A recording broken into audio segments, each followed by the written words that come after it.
This is a More Than Just Podcast production.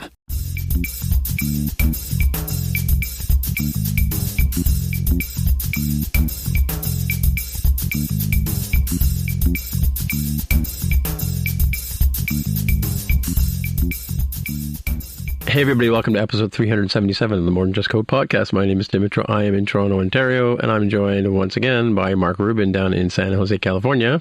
Hello. And we also have Jaime Jr. on the line in Seattle, Washington. How's it going? And as a special crossover treat, we have Jonathan Kuline in Mississauga, Ontario. Hello there, kids. All right, so this episode is we decided to do a crossover episode. I'm going to publish this on both podcasts, but yeah, the Vision Pro came out last week, and it's definitely a crossover between technology and entertainment, and sci-fi in particular. So I thought it would be prudent for us to have sort of a joint conversation about what I'm living through right now. Jonathan had a chance to try it out. I don't know if you guys know you can book time at like a 20-minute canned demo at the Apple Store. Have you guys thought about doing that yet, Mark and Jaime? I have not done that yet. I have not, but it's probably a good idea. We might talk about this at some point, but I have already not purchased the Vision Pro, and I probably will not purchase. But I really should go out there and try things rather than oohing and awing at some of the videos, and just see what that interaction feels like to get a taste of it. And if they're going to let you walk in for 20 minutes and try it out, why not, right? Yeah, it is completely. It's. I don't know if it's say mind altering, but from an experience point of view, it's very, very unique, right? So I think I'm correct in saying that, right, John? Yeah, it definitely is a unique product. It feels the same way I felt when somebody being Tim, dropped an iPhone in my hands for the first time and being like, "Oh, this is very different." It is a unique product, I will say. I've never seen anything quite like it. Yeah, and it's funny. Like you got to spend. I started dealing with it in August, and I've had a number of chances over the time. I'm going to write an article on my 6 months with it. That's how long I've been playing around with this. Back and forth in different scenarios, but now that I've got one, and then I went online and I read all the sort of negative reviews of it, I'm like, oh, that's what field of vision is. And if I hadn't read that stuff, I might not even really sort of paid attention to a lot of the sort of the weird things about it. But overall, I think it's like a 90, 95, 99% cool, from that point of view, right? There's always going to be edge cases, and somebody pointed out on LinkedIn today, a friend of mine posted that he'd read an article where somebody said this is the worst Vision Pro there's ever going to be, right? Because it's all uphill from here, right? Or up, probably, no?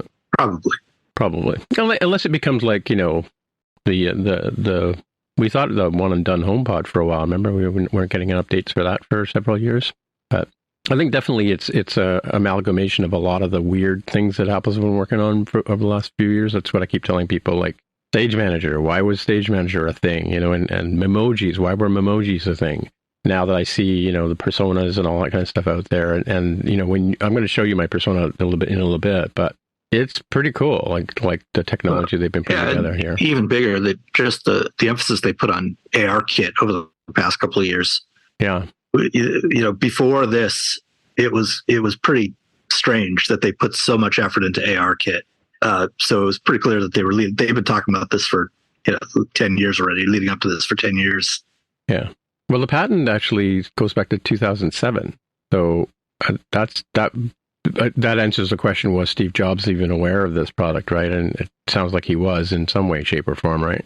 Well, patents don't necessarily mean much. In the tech world, people write patents. People write a lot of patents, and they use them for defensive reasons, if as much as anything else. So if you have a lot of patents in your portfolio, then people won't sue you as much because you can sue them back, right, for infringement. So there's a lot of stuff that's patented that doesn't turn into real products. Good to know. Yeah. Yep. That's true. But it's interesting. Some of the illustrations I've seen, I don't know if they're conflating other drawings with the fact that it was a 2007 patent, because I saw one picture where it pretty much looks like what we have in our hands. Mind you, I guess, how much imagination can you really put into something you put over your eyes, right? So It all looks like ski goggles, right? Those have been around for 100 years, or probably more.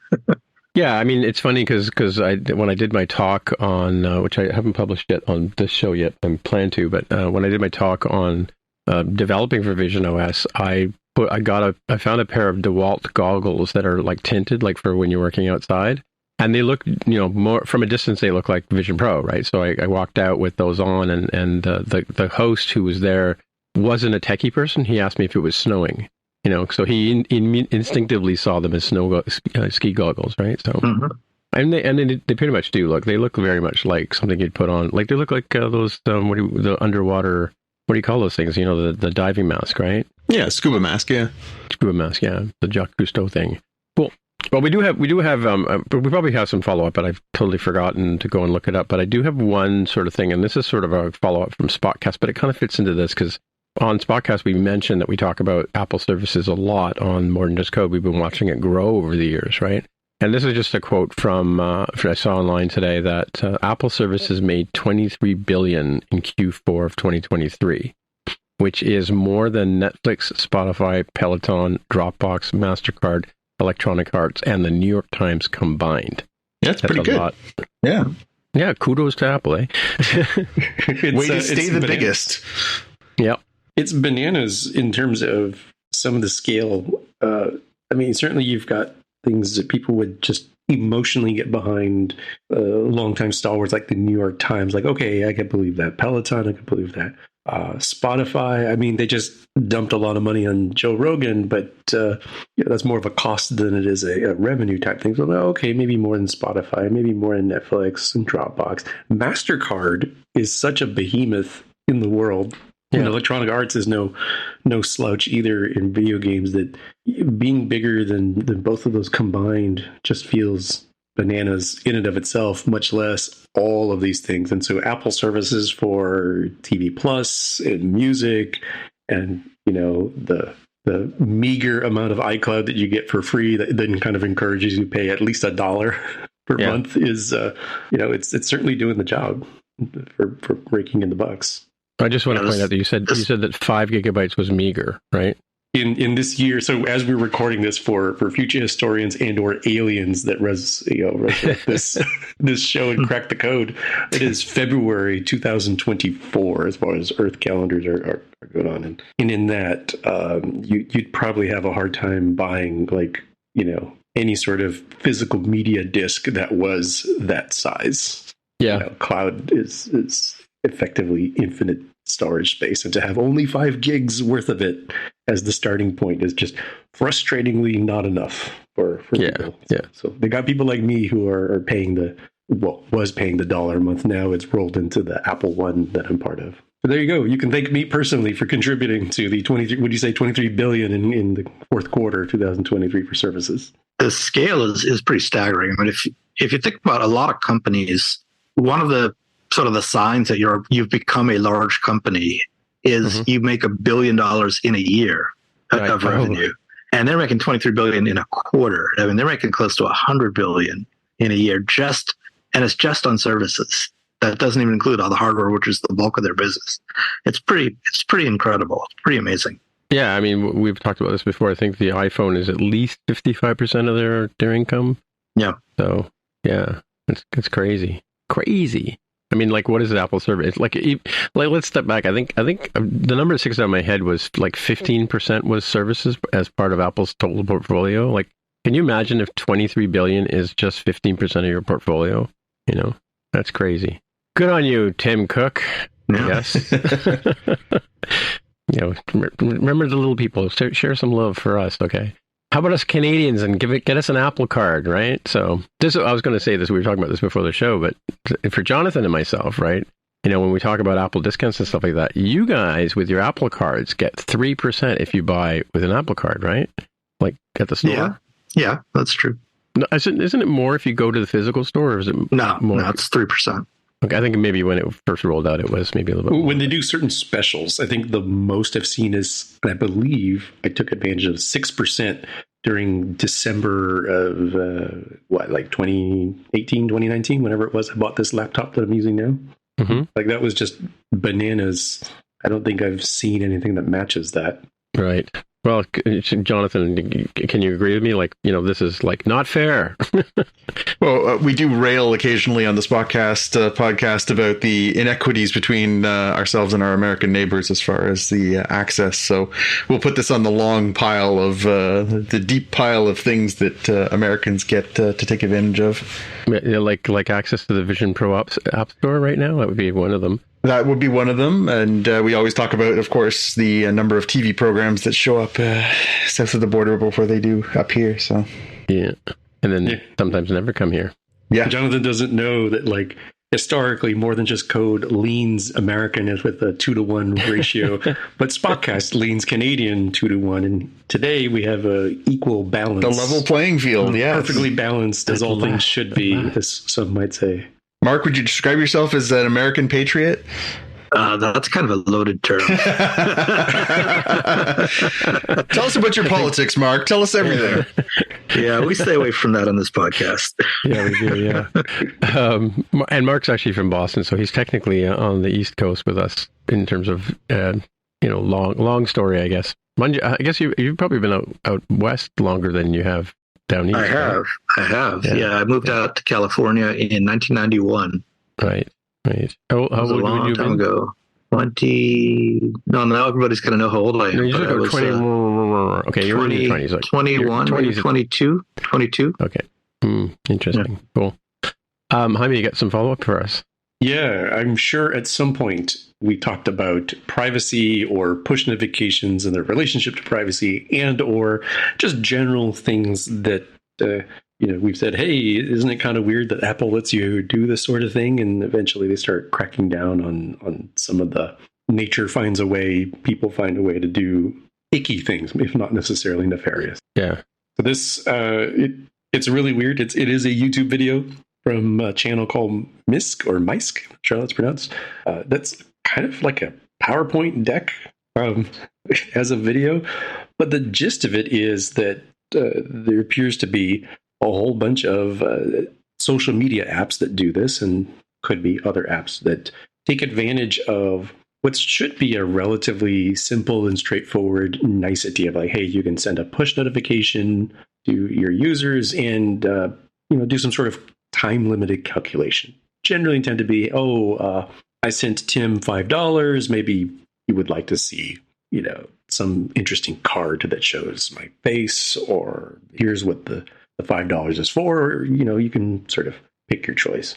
But some really, clever folks have figured out, so if I can get the iPhone boot time from presumably one of the SDK options, I didn't even know that existed. And if I send push notifications across a whole bunch of different apps at once and say, looks like this app thinks that the iPhone has been booted up for 17 days, 4 hours, 3 minutes. And this other app thinks it's been 17 days, 4 hours, and 3 minutes. Pretty good chance that's the same person. Really? There's 10 people like that in the globe. All right, cool. Which ones were on this continent? Which ones were in this country? Which ones were in this city, this state, this province? And it's like, yeah, you've pretty quickly narrowed it down to track things that really aren't supposed to be tracked, right? Apple has gone through this big privacy thing and cracked down more and more on the APIs and what's usable, how you can get tracked, and they've made you sign away your firstborn child and your house and everything else to crack down. But when you're the scale of TikTok and X, formerly known as Twitter, Facebook, and Bing, and etc., a little bit harder. So kind of unfortunate sort of stuff. I think turning off push notifications is probably the only way you could get around this sort of thing. But a lot of these folks are using, various third-party SDKs to do analytics and other bits. Maybe it's time for people to rethink some of that. I've got another solution. What's that? Don't use Facebook? Just don't use Facebook or TikTok or any of those other apps. Sure. But I think these are the ones that these are clearly not only motivated actors, but also actors that have the resources and money to do it. Right. And actually now that people are aware is if you're an independent app developer, why don't you try and do it and see what's going on and participate? That's probably going to end up with Apple, locking this down in future versions of of iOS, or maybe cracking down even harder when it comes to the stores and reviews and other stuff. Thought it was worth. Yeah, but data analytics is a big part of like most businesses. I mean, like, you've got, Mark told us about Mixpanel before, and there's Crashlytics and all that Firebase stuff at Google. So it's not hard to put together numbers. But and that's the thing is, like, if you want to spend something on a feature or an activity or a promotion or whatever, if you can find out how many eyeballs are looking at it, I mean, Jonathan, you probably bring in some stories from journalism where that's the way you measure things, right? Yeah, absolutely. Oh, yeah. I don't think anyone has any issue with analytics in general, but Apple's been pretty careful to prevent cross-app tracking, and this is a way to enable that. Well, and this is kind of triangulating where somebody is, right? Kind of thing. Like they're using multiple points of data, as Jaime was explaining, right? To figure out I'm the guy that uses the Facebook and the TikTok and whatever from this particular IP or this particular region of Canada, right? I think it's less interesting for like their one particular app. So to Mark's point, like if you literally just use their app, okay. But everybody here, as far as I'm aware, of the listed ones, I think they all have analytics SDKs for using some other app that is completely unrelated to that social media company. You might still be using an app that is using an SDK. And as we like to do here on the show, think really long and hard about developing an app that uses these things. Yes, a lot of these things are really interesting, convenient for your app, but you are also indirectly participating in this sort of thing that's going on. Yeah, I think it's the nature of technology. The way it's been is that people don't think about the ethics, or the ethics isn't the first thought, right? First, you want to make this cool little feature, and then you may trip over some privacy issue, right, or privacy data. I heard a podcast talking about that just today. Interesting stuff. And I think, didn't you guys hear that there was something again with the Google Chrome and something that they were doing that they should not be doing? I heard that the other day, but I just shake my head because I try not to use Chrome as much as I can. I'm not sure in particular what, but the longer term elimination of third-party cookies, tracking cookies like the Googles, the Facebooks, the Twitters, etc. of the world we use. Chrome has been pushing an alternative for that. I'm not an expert on this particular area, but there are folks that say that just pushes more power and consolidates more of it in Google, the large ad-serving company who makes the Google Chrome browser. And given that Google Chrome effectively is web browsers, except for the one island called Apple Safari, it's kind of troubling for the longer term. I think that might be what you're talking about. Unless something else has happened and I'm behind on the news. Well, here, let me read this. I just found a link that may be what I'm talking about. Google to push forward with Chrome tracking protection in 2024, which sounds good. So they're testing a controversial new tracking protection feature. I mean, yeah, maybe that's what it is. Because I think like Apple, they're going to try and give users the ability to restrict what information can be captured about you using your device, right? Cool. All right. So we move on to the main thing. Sure. Yeah.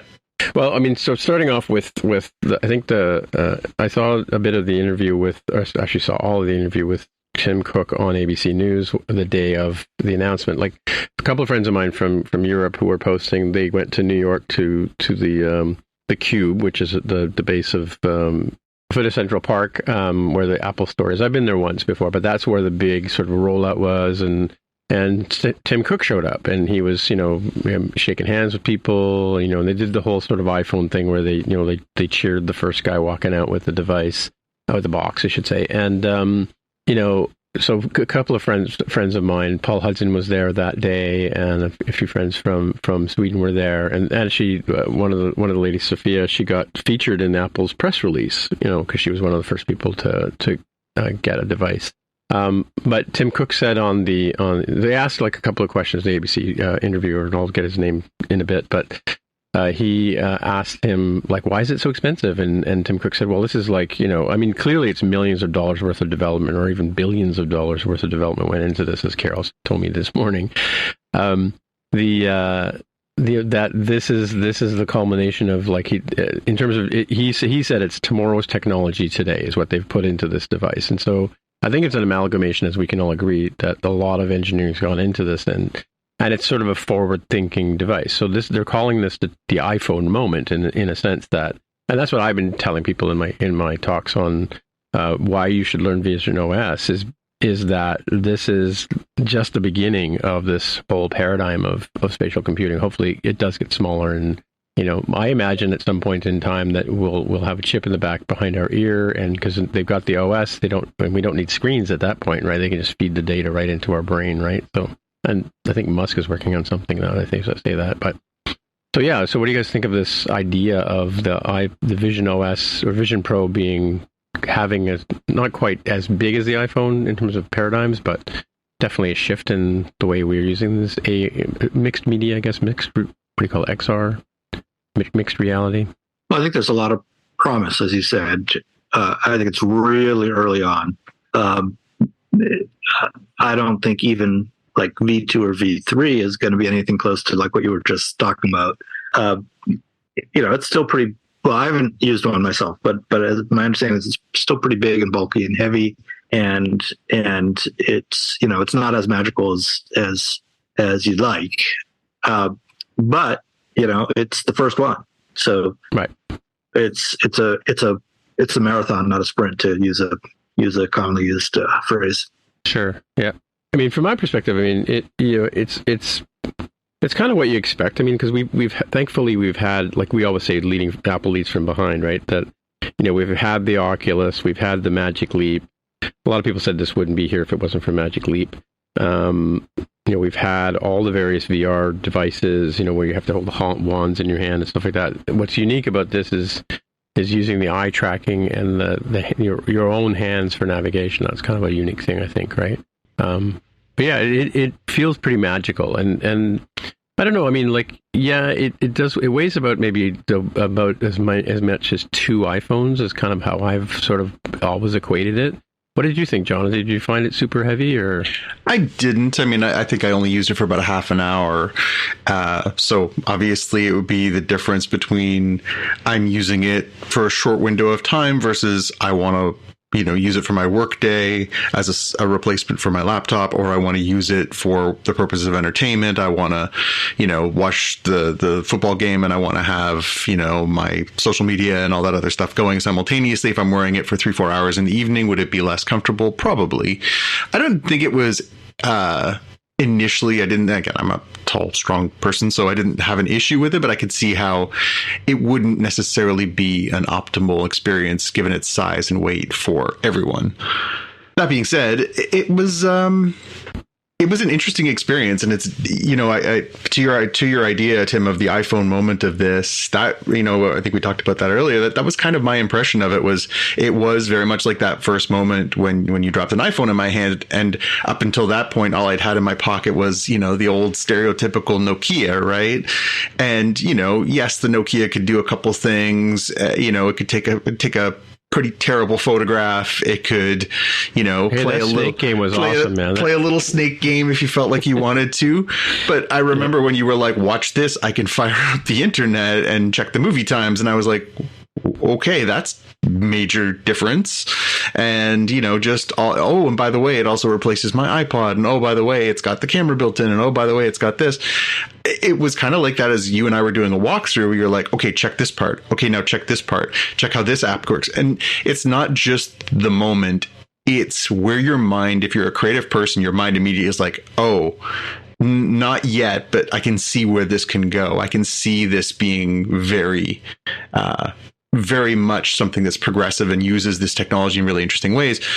That being said, even just holding it, I was, like, oh God, don't drop it. Oh God, don't drop it. Yeah. Wearable tech is an interesting advancement in, the human experience.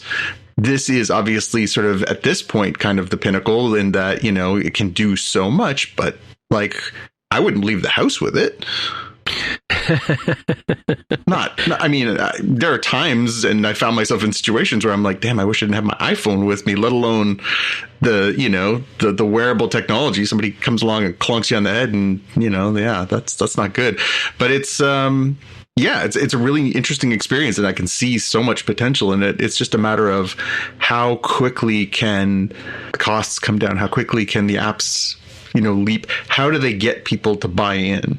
I mean, it is Apple, so they can market the heck out of it, but yeah, how do they get people?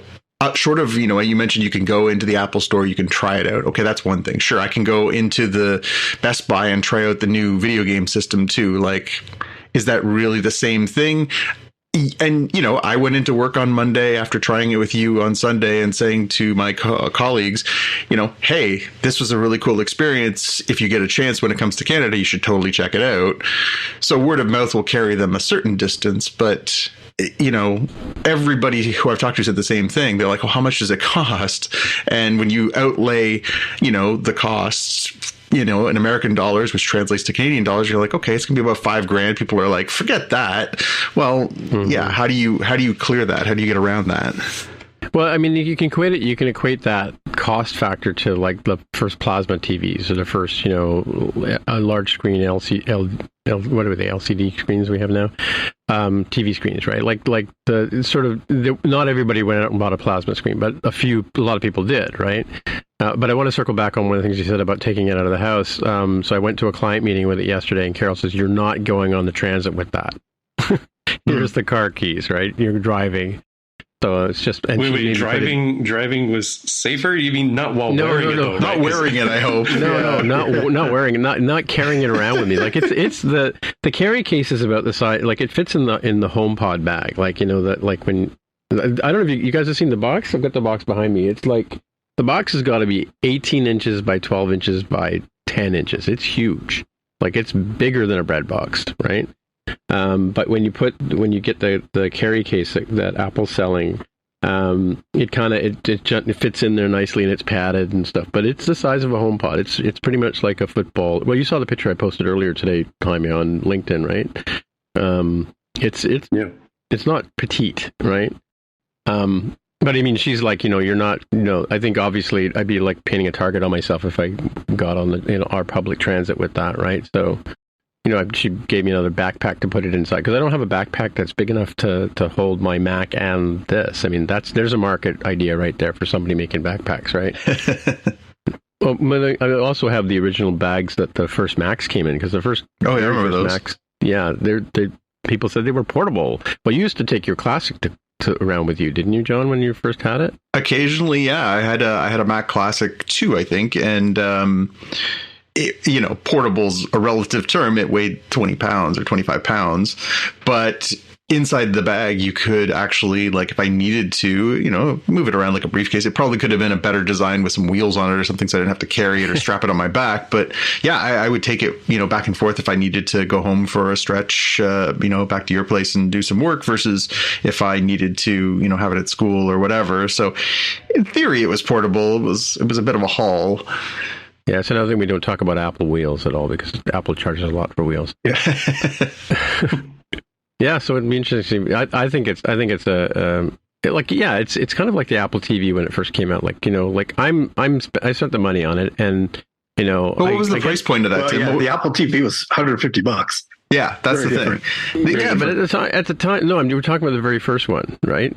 Was that $150? I think it was $200. Well, yeah, it was $200. Okay, $200. It's still a massive difference. Still, yeah. Even given the time difference, it's a massive difference. What was the cost of the original iPhone, Tim? Do you remember? It was $599 US, I think, right? Because when the iPhone first came out, people were like, "What? It's that much money? No way! I can get a phone for $99." Don't you remember?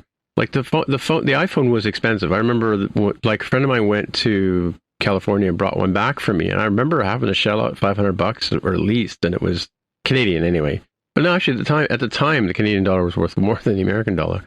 So, but yeah, it was about $500. You had a first phone, didn't you, Mark? No, I didn't get one till the year after. Okay, but it was not a cheap device, right? It was expensive. Yeah, I'm thinking on the order of $500. Yeah. Yeah. I remember when they crossed over 1,000. That was sort of a psychological big deal at the time, but that was a few years later. So quickly, Tim. So in that same vein as you were saying about the phones, if you showed this to someone, what's your response if they say, "Well, I can get a MetaQuest for $700 or $600? Like, I realize they're not apples, and it's not apples to apples comparison, but I think that's where a lot of people who aren't necessarily as in the know on tech as you three are would that would be their go-to, right? Like, well, if I can get a VR headset for $600, why would I spend, $4,000? So I showed it to a award-winning Canadian filmmaker yesterday, right? Who has the Vive, he has the Quest, he's done all the 3D stuff before, and because he knew I was getting this thing, and we arranged to have a meeting when I got back, and his review was, yes, it's similar in a lot of ways to the other devices in terms of how it feels to wear and things like that. But he said it's better, like technology wise, quality of screens wise, thought out OS, intuitiveness, better than the other ones he's tried. And so he's a person in a position who's tried. He's got the Vive Pro and the Quest Pro and all that kind of stuff, right? And he said this device is better than that. So, which I thought was interesting.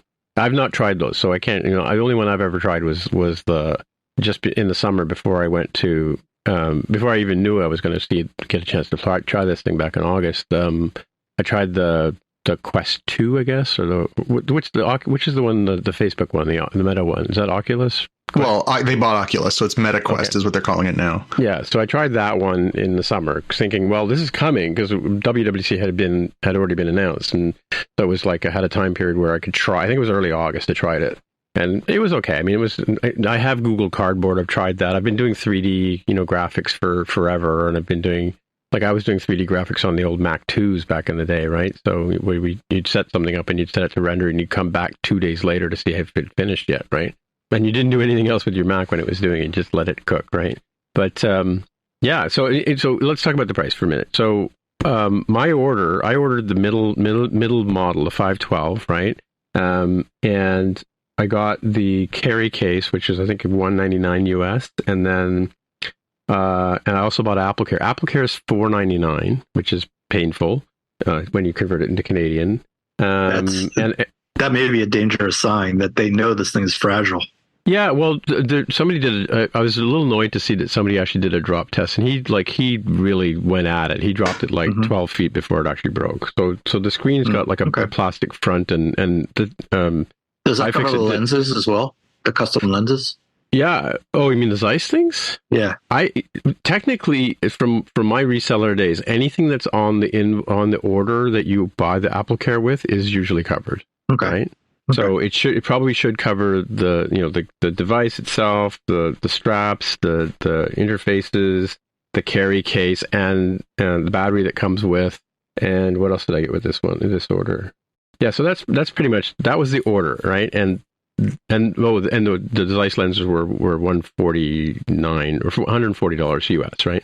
Still, that's another story. We'll get into that in a minute. But so that invoice with New York State tax, which I think is, I want to say 8%, came to just $4,900 US, right? But when I was there, I bought a second light shield. I measured Carol's face before I went, and Carol, by the way, Carol and Xavier have the same size face, which is great. So I bought an extra light seal for her, which is $199, and I bought a second battery because I have a puppy and he tends to chew cables, so I didn't want to, risk not having a second battery in hand, because none of this stuff I can get in Canada. If I didn't buy it when I was in the States, it wasn't, it'd be unobtainium until, we'll talk about in the next story we're going to cover in a minute. But so, and then of course I had to pay Canadian import tax when I got to the border, right? So by the time all said and done, I probably just spent about $7,000 Canadian on this thing. So it's expensive, so probably I spent another $500 roughly in accessories. So I probably spent $5,500 US on this. That's 1 million Canadian dollars. That's a lot of Tim Hortons coffees and a bunch of Timbits, right? So, yeah. But, it's, at this point in time, as you guys have mentioned before, I'm sort of at the forefront of Vision OS, and I'm writing about it. I'm, writing courses on it. I'm doing talks on it. I'm working as a Vision OS engineer these days. So it makes sense for me to have one. But for the average, and I showed it to a friend of mine in marketing yesterday, and I showed it to another photographer friend, and they're not, they're not lightweights in terms of buying equipment or spending money, but they would say, they're not going to buy it just yet. They unless you have a need for it, Yeah. I mean, I think outside of the tech world and potentially outside of the gaming world, yeah, I think probably 90% of the people don't even know it exists. And, maybe they heard about it the day it happened and then they forgot already. Yeah. I don't think it's nearly that pervasive outside of our circles. Well, but I remember the same thing around the iPhone. I mean, when the iPhone first came out, I mean, I remember the first day I saw an iPhone in Canada. It was like at a Weasel Zappa concert, and somebody came up from Buffalo to see him play, right? And he was walking by me with an iPhone in his hand. I'm like, hey, that's cool.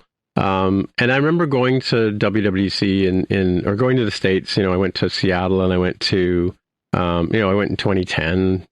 I was going back and forth to Macworld and stuff like that in the early days. And I would walk around San Francisco, and nobody had an iPhone. Like you wouldn't, nobody had iPods either. Like people had them, but they didn't walk around with them. Right now, if you go, as you know, if you go on public transit, everybody's got a smartphone in their hand. Even homeless people have smartphones. Yeah, in 2010, if you walked around with your iPhone visible, it was going to get stolen in San Francisco. That was. That was probably part of the calculus. Yeah. Exactly. Yeah. Like if somebody saw the white headphones, because it was happening up here too. People were beating up kids and taking their HomePods or iPods away from them. Right. Yeah. No, definitely. And I mean, that's why now we have what is it, the lock protection that Apple puts on the devices, and they can brick them from wherever. Right. So the Find My technology.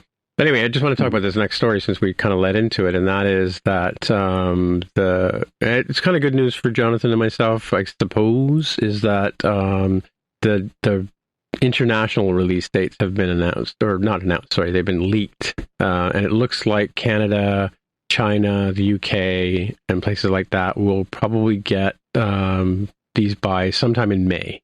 So.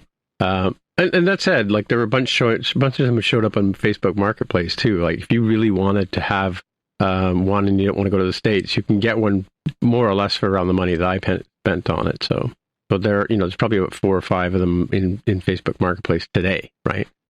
But yeah, so that's good news. That looks like UK, Canada, probably French localization is not going to be difficult for them.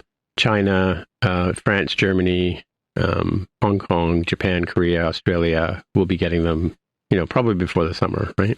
I mean, it makes sense, both in terms of like the markets they'd be choosing, and from the joke we always make in that for the United Kingdom and for the English-speaking part of Canada, they just add these superfluous U's to their translations, and then they got to add the French part for Canada, and then you're like halfway there to get the French for France part. So don't forget the REs for the ERs too. We do a lot of the REs instead of the ERs at the end of words. Yeah, and all that extra storage is why they made the 1 terabyte model, right, for the extra U's and stuff. Yes, that's the Quebecois model. Yeah. Yeah, I mean, it makes sense. Obviously, you don't want too long a period to go before you expand to those markets, and those ones make a lot of sense. I guess the question is, yeah, I mean, it's going to be a great moment when you can walk in and demo it at the Apple Store. But when you see what's the translation for what you put in as far as cost, Tim, to Canadian dollars, and if people know that it's a $6,000 price tag, you're right. Seven. Yeah, you're gonna get the people who are the early adopters, the major tech heads for sure. You're gonna get developers who want to get their hands on it, and obviously the extremely wealthy. But it's not a populist item. It just isn't, and it won't be for the foreseeable future. As a matter of fact, it will be, in the same way that having an iPhone was 15 years ago, it'll be a status thing. I saw a video the other day of, they were talking about how they're popping up in public spaces. They showed a video on social media of a young man sitting on a New York City subway using it, and somebody was filming him gesturing and stuff like that. And of course, it's been used in a mocking sense. Oh, this looks ridiculous or whatever. I don't know that I'd wear mine on the New York City subway system, but teach their own. But I saw somebody wearing one courtside at an NBA game on Sunday. Yeah. And I thought, well, that's an interesting way to approach this, and again, maybe what they had was the box score up so they could keep track of the game while they're watching the game live, or maybe there's an in-arena function already. I don't know. But it's just or going they just want it to be seen. Well, that too. Yeah. But it's it's really, it feels like this is going to be a slower burn than what we're used to with Apple products, right? Apple products are usually, as you say, Tim, like people lined up around the block and there's a known quantity to it. This one, A, it's an unknown quantity, and B, it's a major price point. It's the most expensive product that they offer, right? Yeah, true. They did sell 200,000 of them in the pre-sale, so which is that's not that many. No, it's in the grand scheme of things, no, it's not. Compared to iPhones, they must sell millions in a day, right, when they first come out, right? Yep. Yeah, and looking at the scale, right, like, it's the ink blot test, the Rorschach test of what people want to write, as far as we know, and we won't know really until Apple, if they talk at all during their quarterly results about the quarter that covers the Apple Vision Pro. 200,000, they probably sold out or got really close to selling out of what they had. 200,000 units times 3,500 US, that's about $700 million. That is huge if you are any other company that isn't named Apple. For Apple, it's like the couch cushions change at Steve Jobs or Tim Cook or somebody who's been there long enough to ride the stock roller coaster's house. But it's not like a thing to sniff at either, given that, as you all are sort of poking at here, like a lot of folks are going to compare this to like, how does this compare to like the Meta Quest, the Oculus Quest? It's like, well, it's kind of like comparing a Volkswagen Jetta and a Ferrari. Like that Jetta is $21,000. I'm looking at their website right now. And Ferraris, according to Car and Driver, they start around $240K. So when you're thinking about this, think about what people are looking at these things for. This one does the same thing. Why is it more expensive? But like, I guarantee you that Ferrari does fewer things than the Volkswagen Jetta. The things it does really well, it does way better.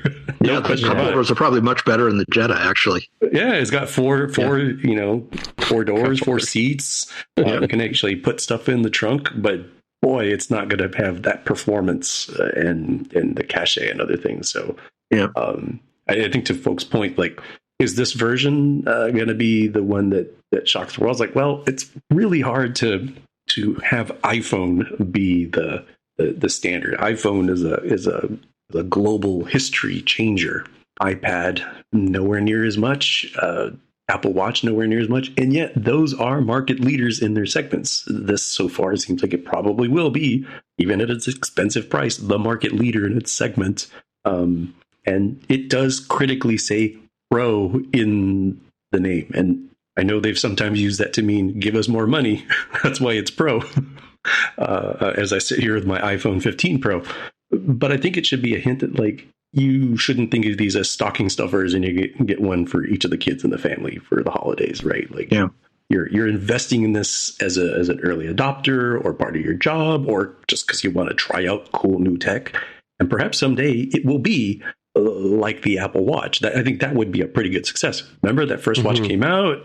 We were like, what the heck is this for? Kind of took a while for it to get its feet settled underneath it. And now it's like, oh yeah, look, everybody's wearing a darn Apple Watch. Not literally everybody, but like, it is so common now, it's not even unusual to see them out there in the field. It has found a place. This, I think, will probably find a place. Although, don't know what it is, because if I did, I wouldn't tell anybody here. I would go invest in the companies that are going to do all the cool stuff, right? Right. Cool. One thing I wonder about is you mentioned that $700 million that Apple's making revenue on this thing, assuming they sell them all at full price, right? I wonder how much margin they get on that. How much of that is actual profit versus just cost of goods and whatever? And this thing's probably pretty expensive to make. And I bet you they're not keeping that much of that $3,500 at this point. I bet you it's a loss leader to get people hooked for the V2, V3. I mean, they may make a little bit of profit, but I bet you it's not much. Not their typical 30 to 40% margin. It's something much thinner than that. Oh, much thinner than that. Yeah, I would think much thinner than that. I think the comparison to the loss leader is a good one too. Like, essentially what this is a brand building thing, right? They are going to sell them to tech heads. The tech heads are going to tell each other about it. They're going to sell them to rich people. The rich people are going to consider them status symbols. So every rich kid's kid or every rich guy's kid is going to want one, and then it's going to be a thing. So then it's going to come raise the cachet. So yeah, I mean, at this point, it's basically a sunk cost and a good one for them, right? Yeah, Right. And Right. typical of Apple, they've put the technology in our hands, and we come up with the ideas and make it into something that's compelling, right? We're going to talk a little bit about applications in a few minutes, but in nothing. I mean, I've seen some things that blew me away, and we're going to talk about that off the top of this next section. But as far as apps go, I've not really seen any app that's kind of gone, oh my god, I can't believe that didn't exist before today, kind of thing, right? So I just want to get your perspective. So the thing that the iPhone was a killer of the iPod, and it was a killer of the cell phone, right? It essentially combined those two things, and obviously it amalgamated other things, pocket-sized cameras, other devices, and stuff like that. But really, the two things that it disrupted the most were an MP3 player and a phone. Those were the two things that just essentially it just wiped them out of the market. You couldn't just have a regular phone, and you couldn't just have an MP3 player. Yeah, it also wiped out the WAP browser. Remember the WAP browser? Because on BlackBerry you could go on the internet, but it was like a text-based kind of experience. It wasn't really. Yeah. Yeah. So the browser was a big thing too. So if that was that, and that was the game-changing thing for that, then I want to put it to the three of you.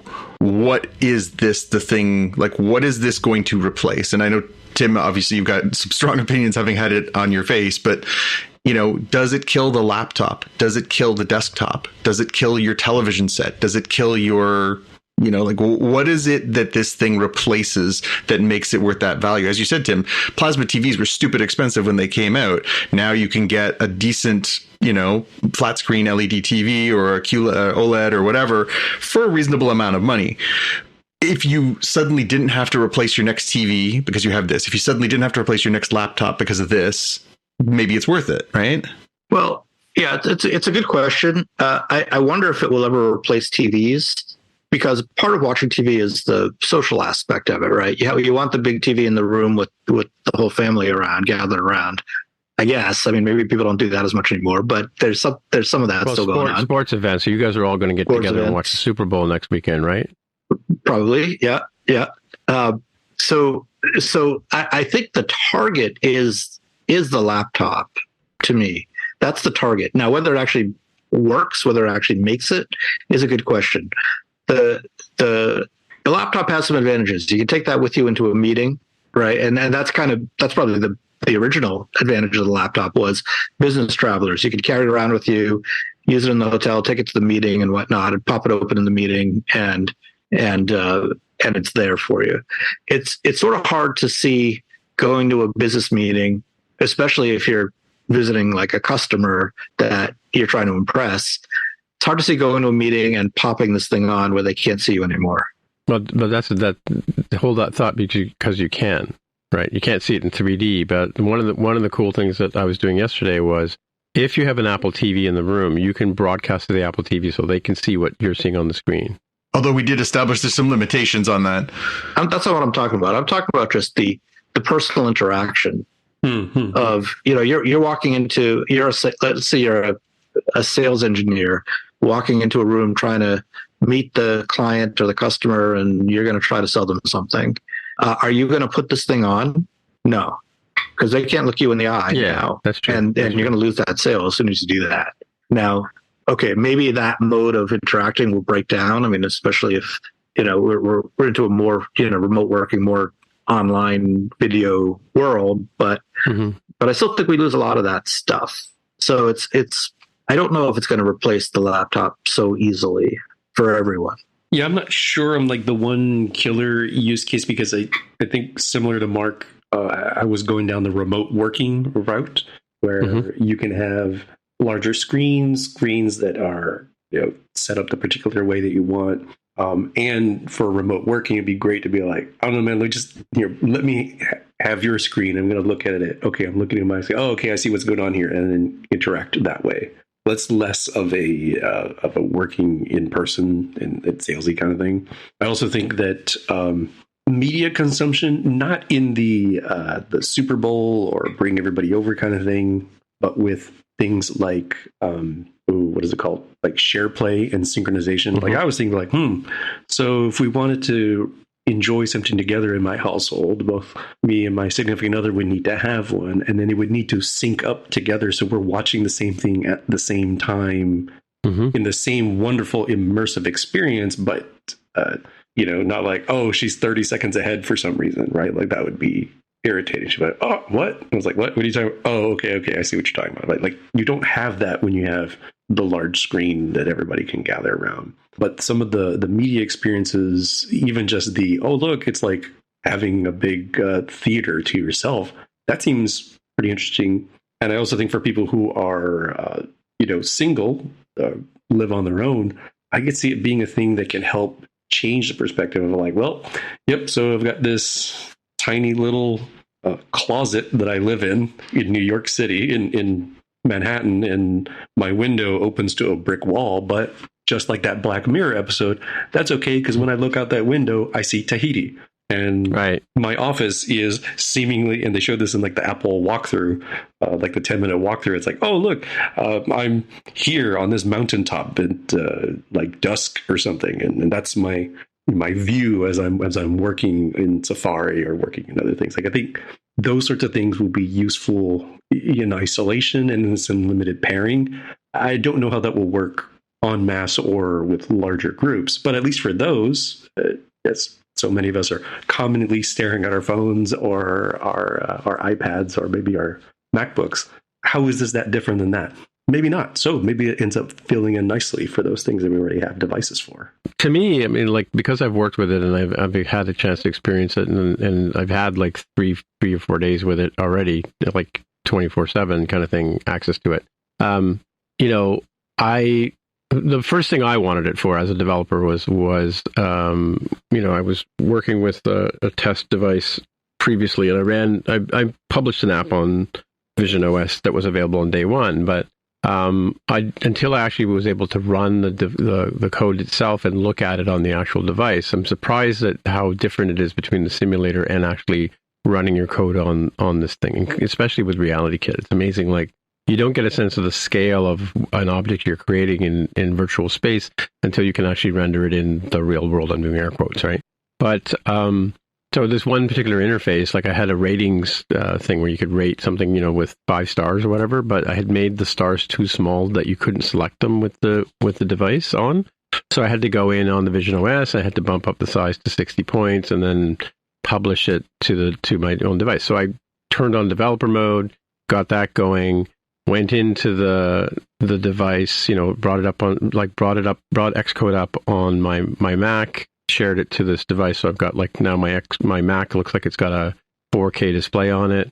Made the change in Xcode, ran it to, instead of running it to the simulator, ran it to the device so I could actually see the app loading in front of me as if it would if you got it from the store. Tested the bug, realized I'd fixed it. And then I basically opened up Safari on the device, went onto the app, developer.apple.com, opened up my app, submitted my change, and put it into review. So I was able to do all of the stuff that I would normally do on a Mac with the headset, using my fingers and I didn't even have a keyboard. I was using the virtual keyboard itself. So I was able to actually do work. And what I've been doing all day long was kind of, I'm actually writing an article right now. I did actually get Vision or VS Code running on my Mac on this device. I had to make the font bigger because, it's a 4K screen and everything's tiny on it, right? But yeah, I'm able to send emails, write Slacks. By the way, we shared Google Docs for the show notes for this episode. And I entered a whole bunch of items here, which we're talking about right now. On the Vision Pro, right? But Google Docs hasn't released an app, or Google, for clear reasons, hasn't released an app for Vision OS. So I'm not working natively. I'm working on a Safari browser, and this is the first time I had difficulty entering text on anything in Vision OS in the last 3 days, right? So I really struggled with this. Eventually, I just picked up my phone and did it on my phone. It was so frustrating, but because you can actually, when you're typing, you can actually pinch to pick up the cursor and move it to where you want on the page. I think the virtual keyboard needs arrows, the arrow keys that we have on our keyboard so you can navigate around up and down and left and right. That's one thing that's missing on the keyboard. But yeah, I'm using it. I'm using it for work. I mean, like I'm sitting in the kitchen, I can bring up my Mac screen. With the Mac, you still have to use your trackpad and your keyboard, but everything else I'm doing using my hands. I've got I've got a friend of mine, which I'll talk about in my picks, made a little utility. I can keep an eye on the battery. I know what the date and time is. I can open up different things. And for the purpose of this show, I tried out a few of the apps media related to try this, right? So, but let me circle back to what happens when you do this. You can book a 20-minute demo at the Apple Store. When we went on Sunday, I took my grandson Xavier came with us. He's the number one fan of Spotcast. You may have heard us mention that before. But he and I went down to Rochester to try this thing out. And we got there early enough because we just got through. The border waited. The border wasn't too long. We got to the mall early. And so I said, well, let's go see if we can get Xavier a demo. So we both ended up getting a 20-minute demo. If you buy the device at the store, you get the 20-minute demo for free, kind of thing. But you can sign up. They were doing walk-ins the day we were there. So we went in, we made an appointment. He got a demo. I got a demo. They take your glasses. They measure. They give you they measure your prescription with your glasses, and then they bring you the device with the Zeiss inserts in, and they run you through a 20-minute demo where you try out a bunch of 3D. There's a 3D movie from Apple where this woman is walking across a tightrope in the fjords in Norway, and it's like blows you away, right? And then they show you a little, like a 5-minute clip of Alicia Keys singing in her studio with her band, and you're like in the room with her, right? And she's like looking right at you as she's singing, kind of thing. And there's a dinosaur interactive where the dinosaur comes, right out. And so when I show this to people, the first thing I do is sit down with them and I get them to open the dinosaur, experiencing it. And you see a butterfly flying towards you. You hold your finger out, right? And it recognizes your finger as an anchor, and the butterfly lands on your finger, right?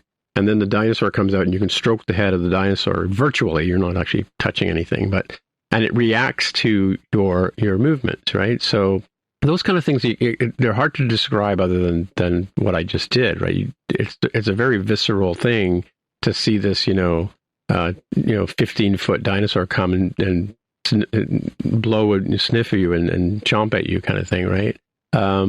There's a video on the Apple. So the Apple TV shipped a bunch of content, and that's one of the reasons we wanted to have Jonathan on the show. The Apple TV Apple TV app shipped a bunch of 3D content, as well as Disney Plus released a bunch of things, right? So in there's a rhino short film clip thing where you've got these giant African rhinos, and they're like literally right in front of you, like. How you can reach out and pet your dog? Well, you could reach out and pet this rhinoceros. That's how close they are in the video, and it's like mind-altering 3D. It's not like 3D like when you go to the cinema kind of thing, right? So that's sort of really sort of gets to your emotions in terms of like how your eyesight perception and the spatial audio really sells the fact that you're in front of this creature, which is like thousands of miles away in a different time zone and blah, blah, blah, right? So hard to describe. But as well, Disney Plus came out and they've released a bunch of 3D movies specifically for Vision OS because, as we know, Disney was on the stage at WWDC. And so, there's like Black Widow and the 3 new Star Wars movies, Force Awakens, all the way up to Jonathan's favorite, Rise of Skywalker. Marvel movies are there, like the last Marvel movie, the Ant-Man and Quantumania is there. Of course, the 2 Avatar movies are there. And you can try these out. And what Disney's done an interesting thing, because we talked about this before, and Disney and IMAX both did this, where, we talked, I think I've talked about the environments where you can change your surroundings to make it look like you're sitting at Mount Hood. I think that's in Washington, right, Jaime? I don't know if the range extends. Mount Hood is in Oregon. Okay. So you're sitting at the edge of the lake. That's that comes your desktop that kind of surrounds you, and that's all you see. Or you can go you can sit on the moon, or you can go to Yosemite. And what's interesting about those environments is they change lighting based on the time of day, right? You can have them light all the time, but if it's like an evening, you'll see like an evening view of Yosemite or Mount Hood. But Disney and IMAX have done the same thing. When you run a Disney movie, you can choose to be in the Disney theater, which is a virtual theater. And it's, it looks like you're sitting in a movie theater. Looks like the screen is up on the wall and it's huge. In fact, the IMAX app looks like you're at an IMAX auditorium, right? Like you're sitting, in a center seat in the middle of the theater. And the surroundings dim away and all you see is a virtual environment, and you're like if you're in a bright room, it's all dark because the LED doesn't let the light through. And in fact, you're not really seeing what you're seeing. When you look through the Vision Pro, you're actually seeing a pass-through video that's being filmed from outside on the outside cameras. But so that experience is kind of cool. That you can actually consume the media. Like when Jonathan and I go to see a movie in IMAX, we're sitting next to each other. Yes. We can make comments to each other but for all intents and purposes, we've got those goofy glasses on and we're looking at a screen in front of us, right? The difference here is you're not wrestling with the glasses trying to make sure they stay on your head. And it's as if you're sitting, the only thing's missing is the smell of popcorn and nachos, right? And a big gulp. Which you can make at home. That's true. So that's kind of cool. And so that's the entertainment side of it. And of course, NBA app is out. PGA has an app out. I've forgotten all the franchises, sports franchises that have apps out. So they've got supposedly live feed of data. When you're watching the PGA thing, you can replay shots. Like there's one shot where a guy gets one of the tees at Pebble Beach. He gets a hole in one kind of thing. But in terms of what I was saying earlier about the amount of effort that went into the app, I don't know if you guys remember the Diorama app that Apple demonstrated with Catalina and I think it was Yosemite. It was kind of like a demo app. It's like they took that code and just turned it into Pebble Beach, right, kind of thing. And they did a little bit of extra stuff, but they didn't go too far in terms of like reinventing the wheel. They just kind of took the code that said, there wasn't a lot of documentation from Apple beyond the demo code in terms of what you could do. So I think a lot of us who have been writing Vision OS have all kind of been leaning on each other to, figure out how to make different things happen in the operating system. Because some things it's very similar to iOS on an iPad, but it's different. Like there are some things that just don't work or not supported. And then there are paradigms that don't exist in iOS that are available here on Vision OS, right? So in terms of like input, output, you can dictate to it. It's pretty good, and there is a bit of lag between what you say and what the device. As far as I thought, it was all on device Siri. I think that's what I read somewhere. But I've noticed when I say something, it doesn't quite catch the gist of what I'm saying. But then if I wait like a split second or two, like there's a bit of a lag, it actually does correct and corrects the actual phrase that I use, right?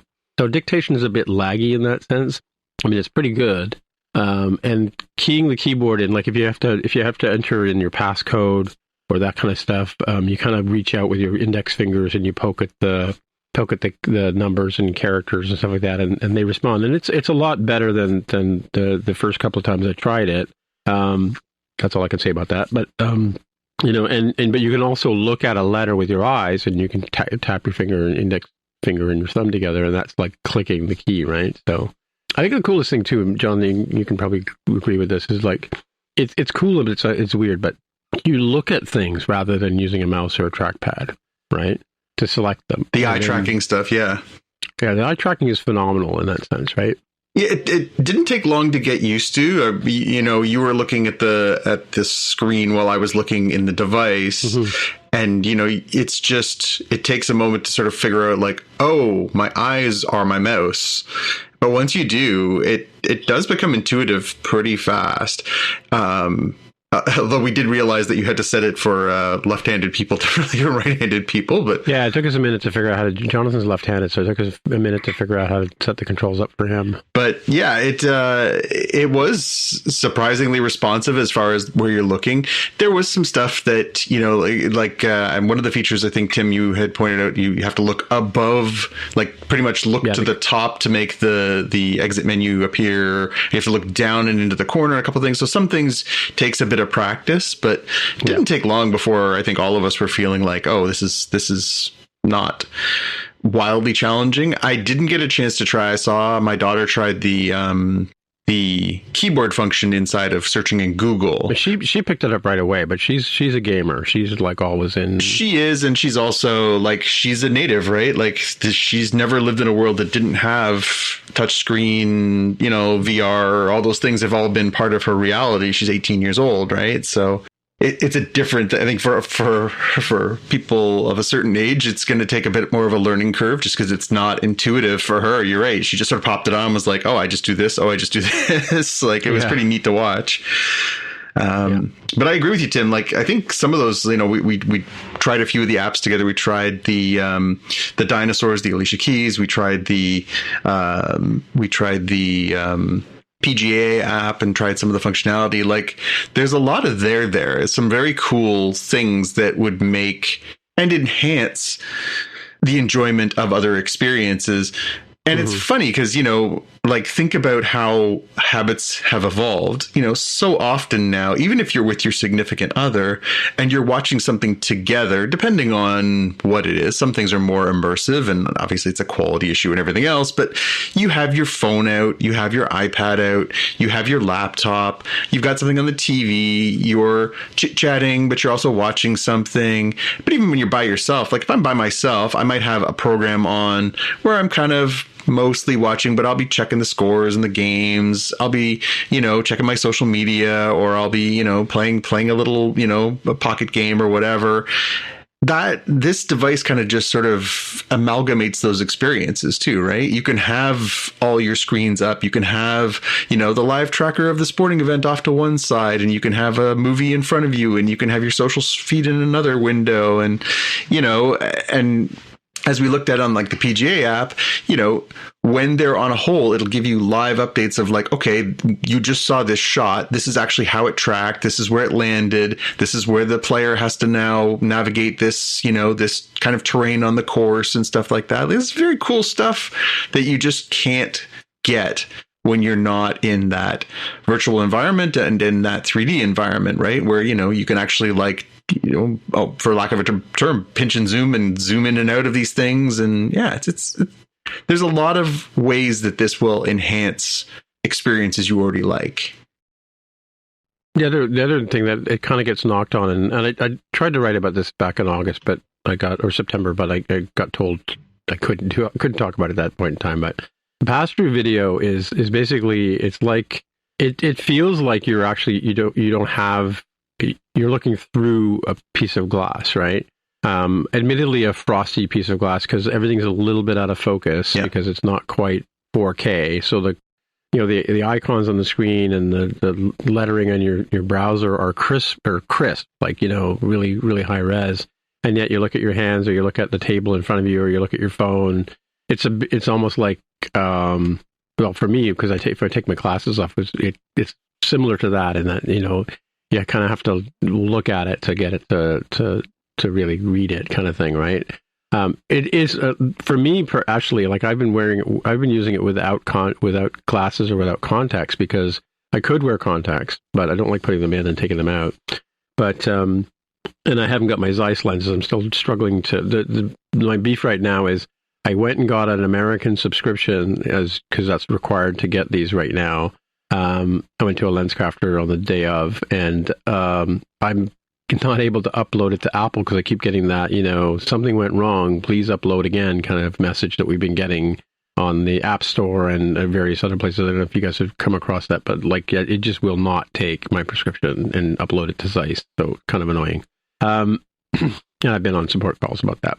So the pass-through video is some validation is saying, wait, but this is a Canadian. What are they doing with an American prescription? I was in the States when I did it. So yeah, no, other people are having the same problem, because I talked to the Apple support people, and they've acknowledged that there are other people on the call having the same problem. They don't know what it is, but it's clearly their server problem, because that did happen to me a few times when I was trying to do updates last month with trying to submit apps to the App Store, and people were complaining about the App Store not being able to upload things today. So it's not just it's something on Apple's end, right? Is what the deal is. And I've tried different browsers. I've tried VPNs. I've tried it when I was in the States. I tried it in Canada.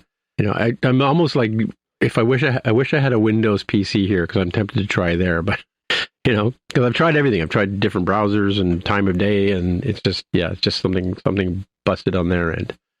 So the pass-through video it gets a lot of knocks, but it's still amazing. Like, it is so, there's no distortion between, where you think your hand is and where it actually is. Like, if you reach out for something or somebody hands you something, the focal length on the lenses they're using are almost identical to your eyes. So it's very different. It's, there may be a bit of lag in some cases, or some flickering and that kind of stuff, but it's amazing, really well engineered, right? Like, it's what you would expect from Apple in terms of what they could have done, and what they actually did do is sort of above and beyond what you would expect the technology would let them do, right? So that's cool. The one thing, though, that I learned, this term I learned, FOV, or field of view, I really hadn't paid attention to that initially, but, because the device, you're wearing a light shield around you that's basically black on the inside, and because the actual device is probably, I want to say it's about 2 inches away from your actual eyes. You're looking at a device in front of your eyes, but so you're kind of looking in a tunnel, right? And if somebody hadn't pointed that out to me, I probably wouldn't have been as aware of it as I am now. That you kind of have tunnel vision in that sense. Like, if you wear glasses, you're kind of looking through, small lenses in front of your face, but the black, like, I think what you were saying earlier about going to a meeting, Mark, is that, even if you're in a meeting and somebody's sitting beside you, you're not looking directly at them, you can sort of see by their body language or what they're wearing or colors of them, you can still pick them up on the side of your eye, kind of thing, right? But you're blocked here, like you've got a blind spot in that sense because of the field of vision thing. And it's funny because some people had said they were talking about taking the light shield off and moving the lenses closer to their face. So just for science, I tried that this afternoon, and it actually looks pretty good. I mean, like, you can still get away with, I think, Apple's probably done their engineering to figure out the optimal distance between your eyes and the actual screens that you're looking at. But an argument could be made they could have moved it in a little closer, and you'd have a wider field of vision that way, right? So, it's not like 180 like we have now, or whatever number we have, right? And that said, I heard somebody say, so there's a new version in beta, version 1.1 of the OS is out in beta, and people are already saying that the pass-through is better in 1.1, so that remains to be seen. So moving on to the developer mode, there's two issues with developer mode. One is that the commercial units that ship, the ones we tried in the labs in Cupertino, they had the developer strap, which is like I think it's $299 for this strap that you replace the side strap, but it's got a USB port on it, so you can plug a USB-C cable in directly into your Mac. But otherwise, the way you use this device, the commercial one, the one you buy at the retail store, is you basically pair to it with your Mac, and you push your builds from Xcode over the air, and it works fine. I mean, personally, I still tether my iPhone and my iPad to my Mac when I want to do a build, but you got that network access, and that's again something that they had developed for a reason. I think Apple TV you also have to pair, right, if you're pushing builds out to it. But so the developer strap at $299 is a bit controversial, but you really don't need it. I mean, short of bricking your device and having to go into DFU mode, the over-the-air updates is quite good, right? So, have you guys saw the post about the developer strap at all? It's not called a strap, but that's what we're calling it. I did, and I didn't understand it. I thought it was a joke, because people were kind of clowning on the various accessories that you could get for it. I thought developer strap was a joke of some sort. I didn't realize it was like a legitimate, useful thing. Well, it is pretty funny to me because I can't order it because my developer account is definitely Canadian, right? And when I go to the store and try and buy it, it says it was not available to my account because it's my developer account. So they definitely are only restricting this access to this developer strap to American developers, which is a bit weird because, like as I mentioned before, I had a whole bunch of European friends who came over and got them, and I know of a couple of other Canadians that drove down and got them as well, right? So the other controversial thing is the personas, right? And what you do with that is you hold the device out in front of you, and it looks back at you, and hopefully you light yourself well, and it does a scan of your face, and so it builds a a 3D model of your face, and then it looks at the color of your face and your eyes and your, in my case, my beard, and it makes an avatar of you that looks pretty close to what you actually look like. And so when you appear on a Zoom meeting or you appear on a FaceTime call, instead of appearing as a guy wearing a helmet, or like a ski goggles, you appear in this persona facade, right? And what's interesting, Mark, is all the jokes that you and I have made over emojis over the years, where you can change yourself into like a mouse and stick your tongue out and eyes wink and all that kind of stuff. That's what this was for, right? Because now when you open your eyes, or you stick your tongue out, or you smile, or you laugh, or you close your eyes, all of that stuff is animated for you because they're tracking your face, right? The cameras are looking at the movement of your lips, and obviously the eye tracking software is looking at your eyeballs, and so it basically renders what you look like for all intents and purposes in this on a call, because you're obviously not available to be on the call because you're got this thing strapped to your face, right? That's kind of cool. It sounds just a little bit creepy, just like a smidge. Yeah, but by the same token, though, I've seen the caricature you guys made of me on the Wii. And it looks nothing like me, right? Well, that's just harsh. It's like an egg with a sort of hat on, right? So those small children worked hard on that. That's true. That's true. Yeah, that's cool. But in terms of apps, it's interesting. Like on the release day, there were 600 apps that came out that were available on day one, and we all got a letter from VP of marketing or something like that. But there's nothing like other than the apps I talked about, like Disney and IMAX, and there's a few that Jaime's we're going to go through in a bit. But there's nothing really leaps off the page in terms of oh my God, I can't believe we're living without this yet. Although I should say that I haven't tried the Black Mirror or the Black Box, McLeod's app.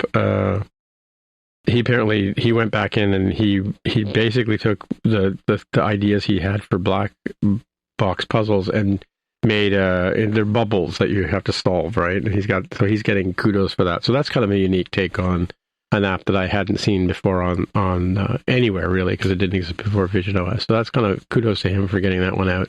And of course, YouTube not showing up, but we'll talk about YouTube in a minute, not showing up. But there's a couple of apps out there that have taken the YouTube approach and built apps for them, right? So that's cool. I talked about the comfort and weight, and the straps that we had in Cupertino were a little different than what we ended up with. There's a strap that goes around the back of your head, and it's pretty good, but it does tend to lean a bit forward. So the second strap that they came out with, the dual strap, which goes over your head and around the back of your head, that makes it quite comfortable to wear. There's a bit of pressure on your cheeks, and I did notice for the sake of this episode, I kind of just shook my head a little bit, or bobbed my head back and forth to see if the weight if I really did notice the weight, because when I'm sitting there, most of the time I'm sitting there with my head relatively still. I don't really notice the weight other than a little bit of pressure on my cheeks.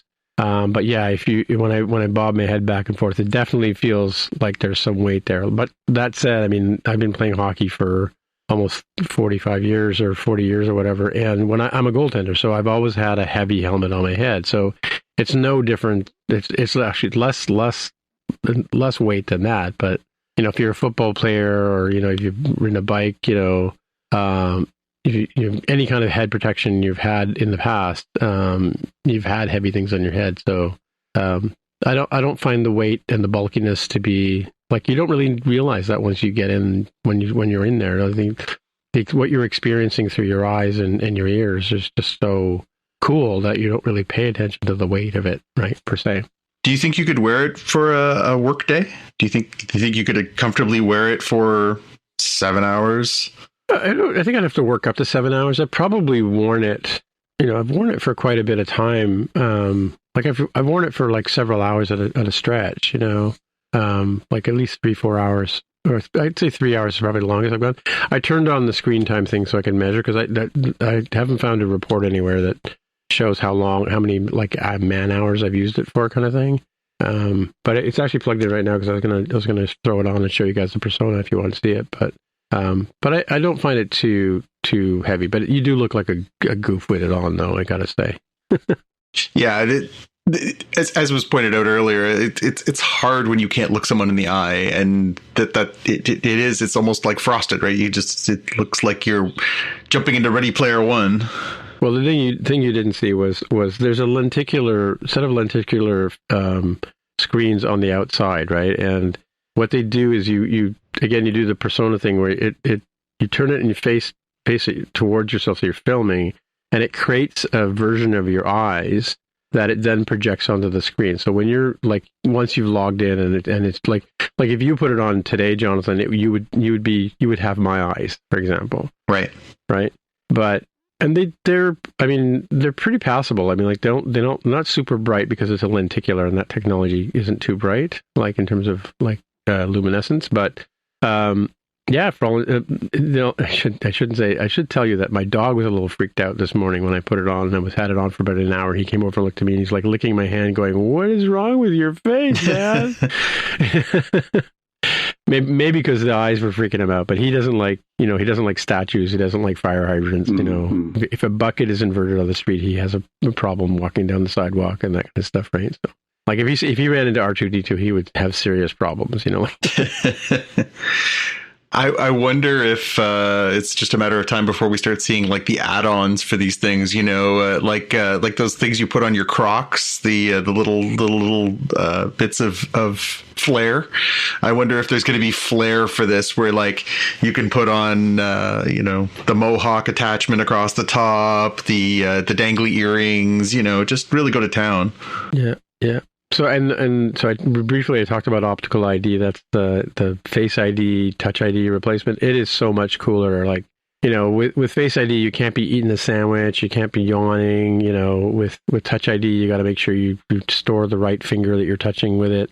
But this, the only time it ever complains to me is if I need to like actually raise it up a bit on my face, because it just needs to be centered and maybe hangs down a bit. But yeah, like if it's plugged in and you've had it on before, you just put it on and it wakes up and then does an optical ID scan to make sure you're the same person, and away you go. Like it has a guest mode, for example. Like if I want to demo it to somebody else, you can put it in guest mode, and then you have within 5 minutes, you just take it off, they put it on, and then it goes into guest mode, and it does all the sort of calibration of the eyes and the hands and stuff like that for them. And then when they take it off, it comes out of guest mode and goes back into being your Vision Pro again, right? So, and then what we were talking about before was there's two things about mirroring. So you can mirror, you can have the display of your screen appear on an Apple TV or an iPad or a Mac, so people can see what you're looking at and what you're talking about. They really can't get the sort of three-dimensional spatial feeling that you have, like if you reach out and you're pointing to a screen to your left, they don't get the idea that this big giant, 10-foot window is hanging there, right? They can see that you're looking at it, but they don't get the sort of sense of scale, right? It's funny because I was just before the call, I was checking out the Disney app, checking out the IMAX app. I have a camera upstairs so I can watch the dogs up in the living room. I had Pi Day countdown counting down to Pi Day, 35 days left to Pi Day. I had the settings screen, I had, Slack open, and I had these windows surrounding me, and they were probably filling the entire room, like huge screens, right? And then yesterday I was at a photo studio, which is like, a big 40-foot high roof and 40, almost cube, like 40 feet by 40 feet kind of thing. And when I opened the windows the windows on the device, they were hanging like big, Jumbotron kind of screens, right? So perspective and scale kind of, you get lost in those kind of things too, right? Like when you've got these big giant windows surrounding you, right? So it can be like you're sitting in front of, sitting at a desk with a bunch of monitors, or it can feel like you're sitting, in the Sky Dome looking at the score on the Jumbotron kind of thing. It's kind of weird that way, right? Yeah, and it's funny because I had a bunch of screens open, and I got up and I went up to the kitchen to check on the dogs, and I looked back toward where the look into. It was like I could see through the walls in the basement because I could still see the screens down in the basement where I was working. Right, I had left them all open, so it's kind of like Superman. I could see through walls. So that's cool. And the last thing is to talk about is Mac mirroring. Like this is, I think, one cool thing is that if you have a Mac and you pair it with this thing, you can basically bring up a giant screen, like it's a 4K screen, and so you can work in Xcode on the device. You still have to use a keyboard and a mouse, unfortunately, because you can't. There's no way to tell what you're trying to do with your hands and stuff like that. But yet, I shouldn't say that it'll never will be, right? But yeah, it's cool that you could actually bring up a giant screen on your Mac and work within the same environment with your other apps. So you can have your Mac monitor there, and then you've got your Vision OS monitor or Windows as well. So it's really kind of an interesting feeling, right? Mm-hmm. Yeah. So that's my ramble about Vision OS. How is it on the developer side? It's pretty good. I mean, like from the point of view, like I said, the thing that's different is the sense of scale. You don't get the sense of scale with reality, like in the simulator. You're looking at a 2-dimensional image of a room, right? And you can put things around the room. You can move them back and forth and stuff like that, but you really don't get the sense of scale until you actually do it in the real world, as it were, right? So one of the apps I'm working on for the Codico course is I wanted to figure out how to teach people how to make a ball and then throw the ball, right? And so instead of doing a basketball hoop, I thought I would, because we're geeks, I decided to do a Quidditch hoop, right? So you basically throw the ball through the Quidditch hoop. And when I was at the photo studio yesterday, because my house, as you know, is cluttered and there's like nowhere, where would I put a Quidditch hoop here, right? So it's like 20 feet high kind of thing, right? So when I was in the photo studio yesterday, before I left, I said, well, let me record this for the course. And so I've got this 20-foot Quidditch hoop, and you take this 10-centimeter ball and you throw it through the hoop, and cheering and things like that when you score, right? So using spatial audio for the cheer.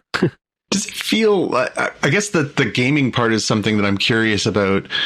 We talk about, again, disruptors, things that are unique. The Wii, right? The Wii was a changer. It was a paradigm shift in taking what was the sort of experience of having the remote control in your hand and just pressing the buttons to make things happen to actually participating to an extent. You're playing tennis, you're swinging a baseball bat, you're swinging a golf club. Obviously it wasn't perfect technology, but it was a step forward, and it's gotten us to where we are today. Mm-hmm. But I remember doing like batting practice, and I remember playing tennis, and I remember boxing and all those sort of Wii sports games and just some of those things. And it always felt a little hollow, just because, the interactions are a little like you're whiffing into nothingness and stuff like that. What do you think about this as like a game tool, as a gaming device? Is it going to... my daughter and I were talking about it the day after you let us have our demo, and I said, what would you think if they were able to get something like Epic Games or Steam or something like that on a device like that? And she said, I can't imagine they would let that happen. But, would that be a cool experience? I don't know. She was saying it would have to be incredibly reactive for gamers to want to use it, right? That's the challenge, is that so much of gaming, especially PC gaming and computer gaming and online gaming, is response time. It's those kinds of things have to be like deadly accurate. Otherwise, people will go nuts and throw these things across the room, right? Well, so imagine this, like, as you're saying this, I'm getting an idea in my head. So I've seen a few videos of people with the Vision Pro on with a game controller playing like, NBA basketball, right? Like the game, right? And you're moving the characters around, and you can see that there's sort of the PlayStation. They got that sort of wobbly, mechanics as the players run around. Imagine, if you will, that you could walk down onto the court and stand, at the foul line and watch Kawhi Leonard take a shot. Mm-hmm. That's what I'm talking about, right? That's a different. I mean, not that you're sitting back in the stands looking at it, but you can actually be on the court with the player, watching him, deke around you, kind of thing, right? Like, that's a different, like, one of the things I've always said about like hockey is I like to play hockey. I like to play baseball. I don't really like to watch them, because it's a different feeling when you're actually on the field and on the field of battle, if you will, like, kind of thing, right? So that's the kind of experience that I think you'll have. Like imagine, if you will, next year when the Oscars are on, you're sitting in the second row, as Jennifer Lawrence walks behind you to get her next Academy Award, kind of thing, right? Because somebody's sitting there with a 360 camera, right? And that's being broadcast to you on your Vision Pro. I mean, that's the kind of experiential thing that I could see. Or going to the Louvre and not having to stand behind 30 people to look at the Mona Lisa. You've got exclusive access to the Mona Lisa, kind of thing, which you'll never get in your life, right? Those are the kind of things that I could see coming with this, right? The other thing I think about is, like, and there's an app idea that I'm thinking about writing, is that, if you walk in, like, your mother is always storing stuff. She's a costume maker, so she's always got bins and buckets and, like storage units full of stuff. First time hearing about it. Really? Oh. Or, well, you with your stupid comic books, what? right? Oh, what? Hang on. Sorry, your graphic novels. What? No, they're comic books. They're just not stupid. Okay. So imagine, if you will, you could walk up to your box of comics, look at a barcode with the device, and it would tell you what titles are in that box. Mm-hmm. And where in the box they are. Like, the Spider-Man, whatever, is at the back of the box, or the Superman is at the beginning of the box, kind of thing, right? That's what I envision this device being functional for, right? Or I saw somebody do a demo of walking around, they had the Maps app open, which is an iPad app, by the way. It's not native on Vision OS at this point. Walking along, getting directions as if like you do in your car. And, what we don't have access to the LiDAR data yet, but, imagine if we did, and you could have like little dots along the sidewalk telling you which way to go and where to turn and stuff like that, right? Like, that would be cool. Like, you have the turn by turn, right? On your CarPlay, right? Mm-hmm. But it would be right in front of you. Like, you walk into a Walmart and you want to know where the hardware or the, electronics aisle is, and it'll basically draw you a little treasure map on the floor in front of you, kind of thing, right? So, or somebody talked about making a, the Terminator heads-up display where he walks into the bar in the second movie and scans the guy to find the one who's got the clothes that fit him. Yep. Like that kind of thing. That's kind of what this could be like. Is you look at a guy and you can get the measure of a man just by looking at him, And he would look at you wearing your ski goggles and think, what the heck is this nerd doing in the bar? Geek. Yeah, exactly. Yeah. let me grab that and run away with it. Yeah. So I'm curious. So obviously you and I have had like the hands on you much more than any of us. I'm curious to Mark and Jaime. I'm curious as to do you see yourself ever investing in this, and do you see yourself developing for it? Like, just thinking about all the things you've done as a developer, do you see commercial applications? Do you see things that can be done using that technology? I'd have to sit and think about what I would personally develop for it. That's a good question. In terms of buying one, I think it starts becoming a no-brainer for me if it hits like $1,000 US. Well, if it replaces your laptop, what would you spend on a laptop? There you go. So if it can legitimately replace my laptop, as I sit here on a laptop that I'm going to drive into the absolute ground, or replace whenever it's due to not get the latest macOS update. Replacing laptop. See, I would buy that less frequently, so it would go up or down in the number. I'm trying to think how I feel about that emotionally. I think if you replace a laptop, I'd go closer to like 2K, maybe 2.5. The 3.5K is a bit much for like not knowing what I'm going to do, but if I could know assuredly it would replace my laptop, it's probably worth around that. 2.5, 2,500. So I wonder if you could analyze the cost chart of something like the iPhone and sort of reverse engineer that into approximate correlations of how many years it'd take before they would get to that point. I mean, I didn't get my first iPhone. Tim obviously was an early adopter, and I would ooh and ah over what he was showing me, but also thinking, yeah, I'm not there yet. It wasn't until I remember exactly what it was the iPhone 4, because that was the first one where the screen quality really improved, and, when I factored in the costs of everything, and it just made sense. So that was the point at which I got that, right? I wonder at what point we'll hit that. Is it 2 years? Is it 5 years? Is it 8 years? Like, how much iteration can they do if it's still sort of an object for only elite people to use, or wealthy people, frankly, for that matter? I mean, this is Apple. They've got money to burn, but how long do they invest in this to get to a price point that it becomes a populist item? Yeah, I guess it really depends on some of the tech that's inside. Some things are going to get ever cheaper, but I don't know about some of the other pieces. Well, we talked about the Apple car. We joked about it for years and years, right? That because there was all those rumors about Apple coming out with a car, which, again, to me, in the same sense, I couldn't figure out why they were making a phone back in 2005, 2006, right? It didn't seem to be something that made practical sense. They were like, computer makers, right?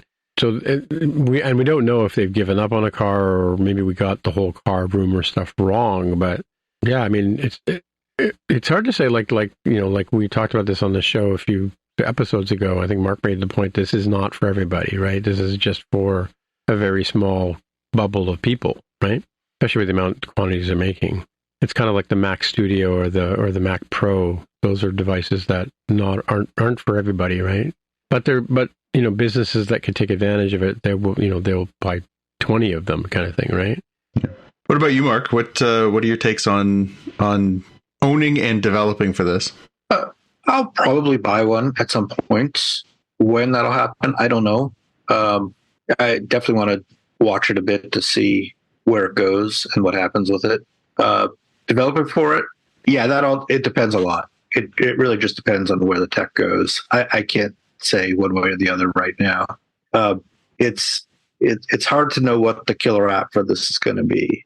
Mm-hmm. Unless it is the laptop replacement, which is possible, but I think it's going to be a while before that happens. Getting the cost down is going to be harder maybe than we think, because if you think about what are the costs, the silicon cost is nothing. Mm-hmm. The optics are going to be a pretty big part. Optics don't go down in price really, right?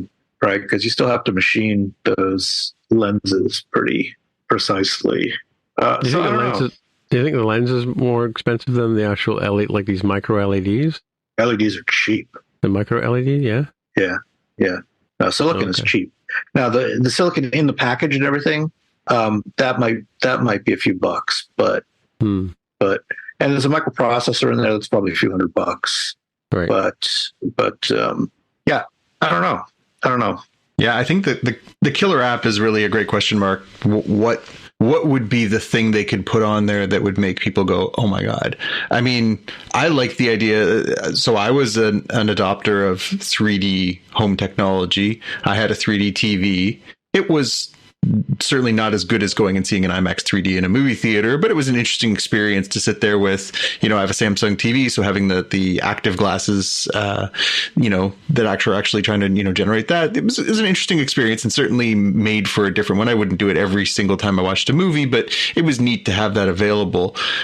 Being able to recreate that experience at home of, a legitimately good 3D experience, Avatar, I'm going to say it again. I've said it on this podcast. It's not a great movie, but it's a great looking movie. It is definitely diminished at home when you don't get the 3D experience. The 3D, that the care that they put into the 3D creation to layer their shots, to add the depth, to do all those things. It looks incredible. Just turn the sound off because the dialogue is terrible, but it's an incredible visual experience, and you can never replicate that unless you go back to the movie theater, to the point where we did that, right, Tim? We went and saw Avatar again before Avatar 2 came out, just so we could see it in that environment again. That's an enticement for sure for me, but I don't think it's enough that I would be like, well, I want to watch 3D movies at home, so I'm going to buy a $7,000 device. Yeah, you pretty much can't buy a 3D TV anymore. I mean, you probably could, but you'd have to hunt for one, I think, right? Yeah. They're hard to find. That was a technology that everyone thought was going to be the next big thing, and it failed. Yeah. It failed. Now, you could argue that it was too early, too expensive, and it just never caught on. But it certainly didn't replicate the experience, right? Yeah, right. So whether this thing changes the world or not, I don't know. I think it's too early to tell. I really do.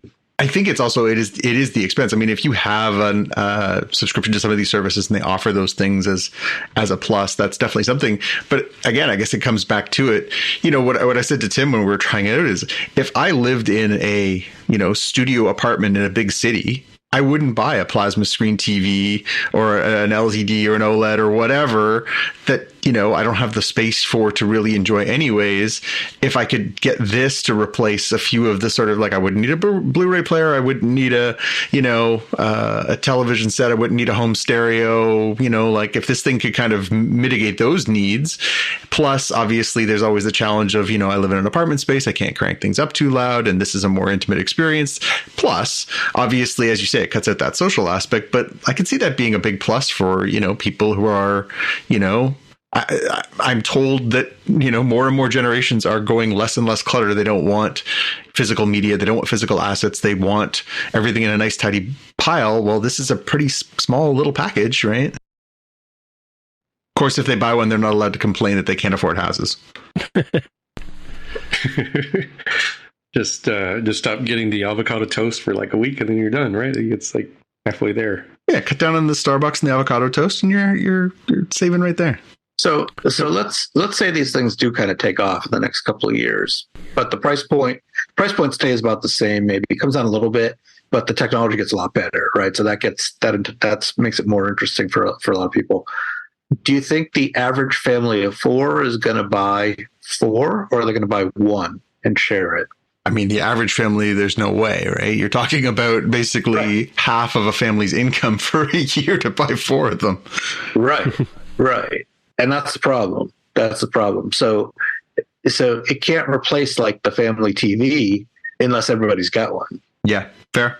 I was thinking more about the sort of the person living out on their own, that kind of environment. It's different. Yeah. The single engineer, very archetypical character these days, who has a lot of disposable income, then they're the perfect candidate for this kind of thing. I was thinking about, so I had surgery on my shoulder a number of years ago. And part of the lead up to that was I had to go through all the scans and the tests and stuff to sort of see the extent of the damage that I had done to my shoulder before they could rebuild it. And so I spent that, hour holding very, very still inside a CAT scan machine. Now, I'm not suggesting you want to wear one of these inside a CAT scan machine, given the magnetic impulses, but I think about the, those kinds of. I was thinking about the Japanese hotels, right? The little, essentially it's a coffin, right? It's a little tiny traveler's hotel. It's basically just got like a bed and a spot to put your bag. You're like, if you have one of these things and then you turn it on, and as Tim points out, you're at Mount Hood, or you're, at an NBA game or whatever, and you don't feel like you're in this confined little space, right? Or you're in the Matrix. Well, there you go. I mean, it really is. The comparisons are inevitable and obviously, clear. I did get very Ready Player One vibes, trying this thing on, where like there isn't that community, but I also see this and think like, I wonder if that is the sort of killer thing for it is, the virtual experience of, you could do a dating experience, hey, let's go out for a virtual coffee before we go on an actual date or whatever. And you could go to a, theoretically what looks like a nice setting. And, like, I wonder if that kind of thing can take off on this kind of device where, somebody's connected to an app, you're connected to an app, you go in and you meet in an interesting communal space, and, you don't have to have those sort of, initial awkward dates. You could have basically a virtual date, and it wouldn't be like, a FaceTime call. It would be immersive. Well, speaking of immersive, I don't know if you've noticed, but I've turned on my persona. Yeah, we see it. Yep, I see it here on Zoom. Yeah, so comparatively speaking, this is me. So, if I mildly creepy with the virtual hand here, where's my virtual hand? And you were talking about the real one, right? When you said he's mildly creepy. Yeah, nice, good comment. Yeah, I like that your hat is on in your avatar. Well, that took extra work, so I actually put the full fedora on, and it's only designed to do like a certain distance away from your head, so it kind of made it into this pork pie hat. It doesn't look like that at all, but yeah, we had 3 of us on the meeting today with Vision OS on, or Vision Pros on. Yeah, that was strange. It looks like the Polar Express. Yeah, you mean my face? Yeah, it looks like early 3D rendering, right? It does. It looks like that mocap. It looks like mid 2000s mocap. Yeah, I noticed. I can see the LiDAR scanners on the the one with me with the real me on it right around here. You can see like flickering. You see that? Oh yeah. I can see it. Yeah, those are the scanners. Or the IR, I guess IR or whatever. They mess up the video. Did you see the news stories that crept out early this week where Tesla asked people to stop wearing them while driving their Teslas? Oh, well, there was like the same day there was a guy who got pulled over and he put it up on TikTok, right? So he was self-driving and you can see at the end of the scene you see the cops pulling him over. That's probably fine. So it's interesting because I just took them off and see how my persona has sort of died there. The spectral apparition of Tim. Well, it's like those sci-fi movies we watch where you incorporate, like it's like an artificial body and it's just lying there and your consciousness enters it and it animates. Well, there you go. You've just seen a persona live on virtual TV. Yeah. All right. So what do we got? Like, what's next? Jaime, should we get into our picks, or did you have some more stuff? Oh no, we want to talk about the apps, right? Really quickly. So, in terms of something like a stadium type experience or an arena type experience, this is my idea here. I have no way to implement this because I believe, need on-site hardware and cameras and etc. But if anybody's ever watched the Thursday Night Football on Amazon Prime, you can switch to one of several broadcasts, and one of the broadcasts is like a fantasy football or Madden video game type view where it tracks all of the players, where they're at on the field, which routes they're running. And it would be really cool to see that sort of thing. Either if you're at the stadium and you're seeing it live in person and you can follow along. Like, I wouldn't say that everybody would use this all the time, but it would be sort of fun to see in situations. And likewise, if you can't make it to the stadium, it sure would be nice to have the Google Maps view kind of camera thing that was there, and then you can be virtually there in like a really good seat and then see the stadium or arena type stuff that other people were talking about. So this, I think, opens some opportunity for how can you blend things together when you have a device that can do more and interface in newer ways. Yeah, it's funny you mentioned that. Like, one of the things that occurred to me, and Tim showed us the demo of, and he mentioned the Alicia Keys video that they've made. So it's shot so that you essentially feel like you're standing off to the side or sitting off to the side in a recording studio. She's sitting behind a grand piano, and she's speaking to you and looking into the camera. And when she gets up and moves around, she feels like she's walking right towards you. I think the one thing about that is that, you think about experiential things. That's kind of the thing that's been a little bit lacking in online experiences. You can tune in on YouTube and watch a concert live. You can watch a sporting event live on TV, or you can watch it on a computer. But to have it be that immersive experience, as Tim said, to have somebody who's got the setup and is sitting in the front row of the Oscars, or sitting on the front row, next to Jack Nicholson at the Lakers game, or to have somebody who's at the front row of a concert, the Taylor Swift Eras tour that has been such a hot ticket, to not just see it, but to feel like you are in it, would be incredible, and would really, I think, again, be a game-changing, immersive, enjoyable experience. If they can move the needle on that so that you are more active and less passive in those experiences, I think that's again, now we're talking about something that's game-changing. Yeah, I think it's like the $2,000 sit at the front of the concert ticket kind of thing. Like, yeah, absolutely. If 200 people could have that experience for less money, they, maybe concert tickets prices come down a bit, kind of thing.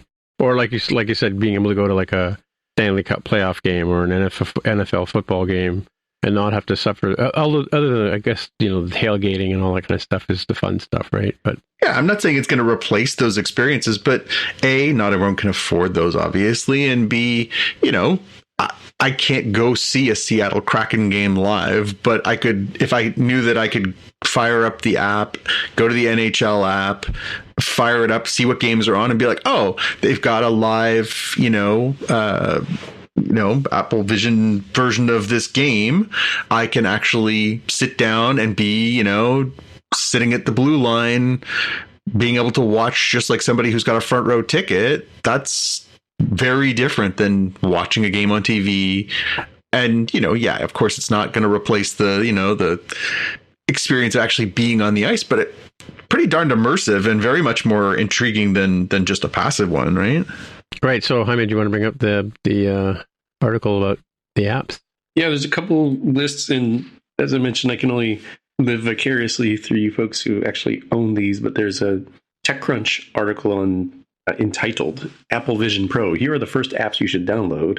And then on the interwebs, around launch day of the Vision Pro, this person named Donovan had Donovan's Vision blog, and here's their own view of worthy or worthwhile, or perhaps even just a pure listing of things that were available specifically for the Vision Pro.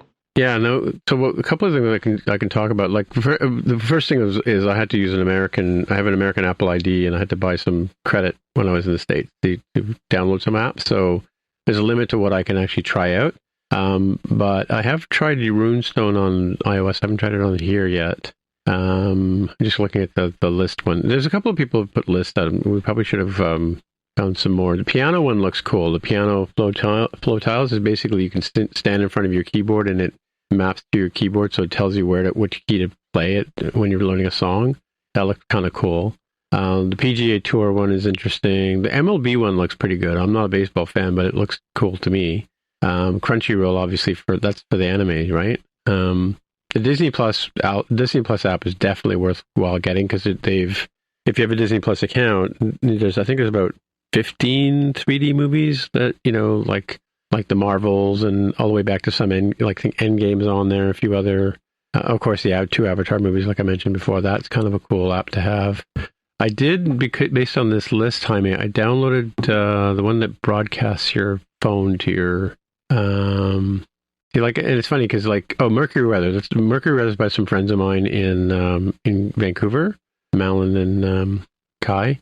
That's a pretty cool one. Night Sky is apparently really neat. That's the one where you see the stars in the sky above you. Yeah, I have that for my iOS. Yeah, I haven't tried that one. Widgetsmith, I downloaded that one. The other one is one of my picks, but I'll talk about it in a minute. The one that compares to Widgetsmith.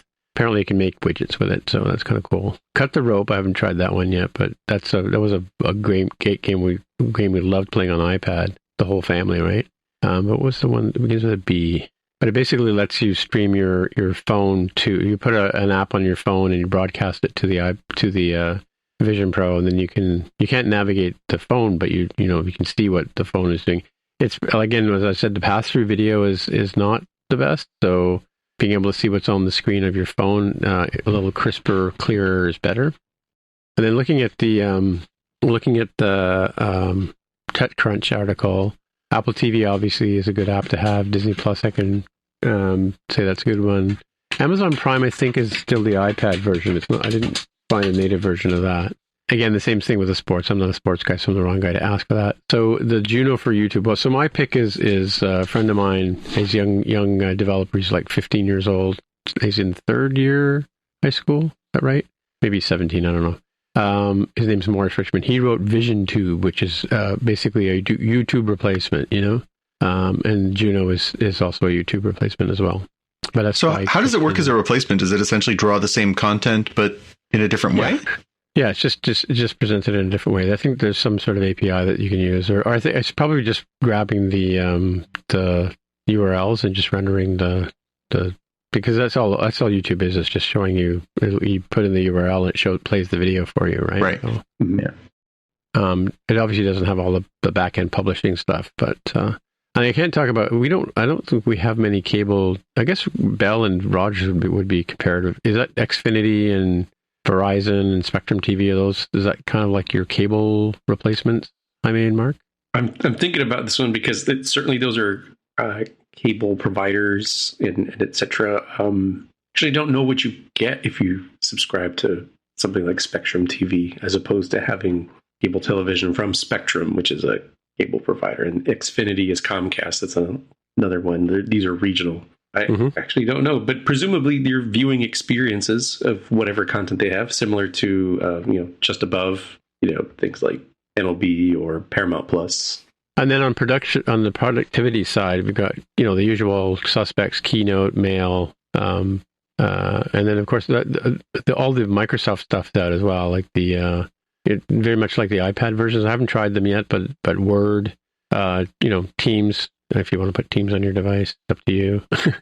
Fantastical, which is another interesting one. Box is like Dropbox, but I haven't tried those ones yet. And then I've tried Zoom. I haven't tried WebEx or FaceTime yet. And Slack, of course. Slack is the iPad app, so your mileage will vary there. Yeah, the only browser I guess right now is Safari. Interesting, or according to this list, right? And I haven't put Discord on my Vision Pro. I may never put that on. The Lego's Builder Journey is supposed to be really good. That's written in Unity apparently. It looks really interesting. Put together Lego stuff. Oh, I just got the NBA 2K24. I don't know what that is. Arcade edition. Yeah, 2K24 would be the newest version of NBA 2K. Yeah. I stumbled across an arcade app, but I don't have an arcade subscription on my American account.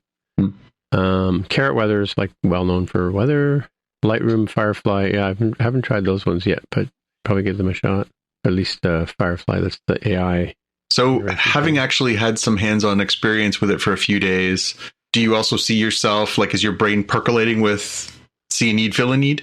Yeah, a few of them. I mean, obviously, the app that I did write is something that I've been using, like to call it dog fooding your own app kind of thing. So that's I use it probably every couple of days. So, so what do you got for picks, Jaime? Mine was a Cult of Mac article. It's not today in Apple history because this was from March 6th of 2023, but it just felt sort of timely that this made its way back onto the interwebs.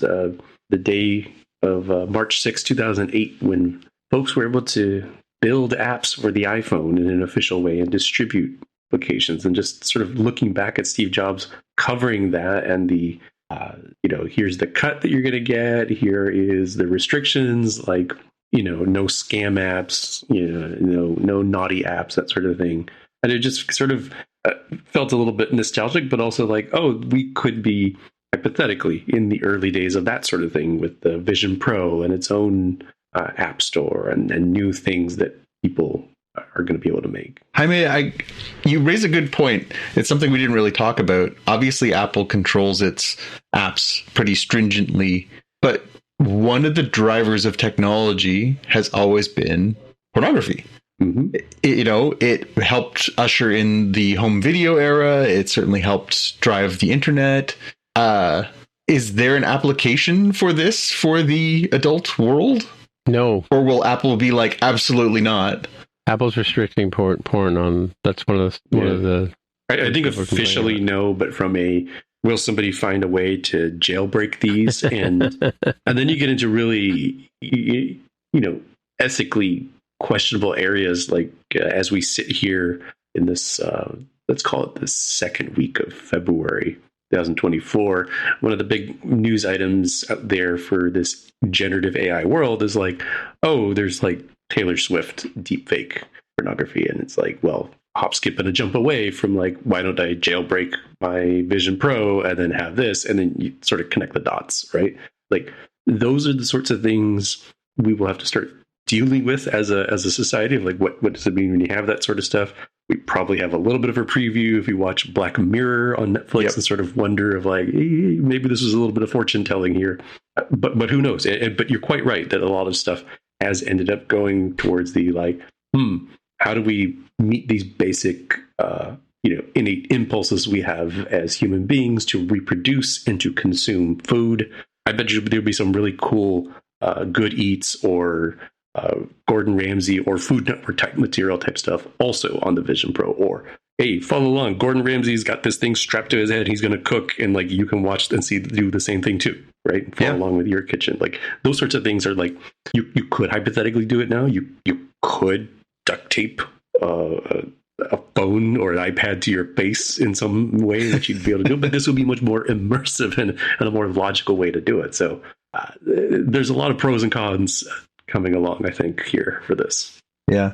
I mean, even just thinking about, could somebody not using an app, but using a website, create content that is formatted for this kind of a device so that even if you just go to their website, you get a different experience. I'm just wondering, as I say, the day there's a joke from a comedy album that I listened to years ago where somebody said, the day that you can sit in your easy chair and, crack open a beer and strap on your VR goggles and have, a supermodel come over and give you a visit is the day that we all just decline as a society. Well, nobody will leave the house, this has the potential to be a really immersive experience that way, right?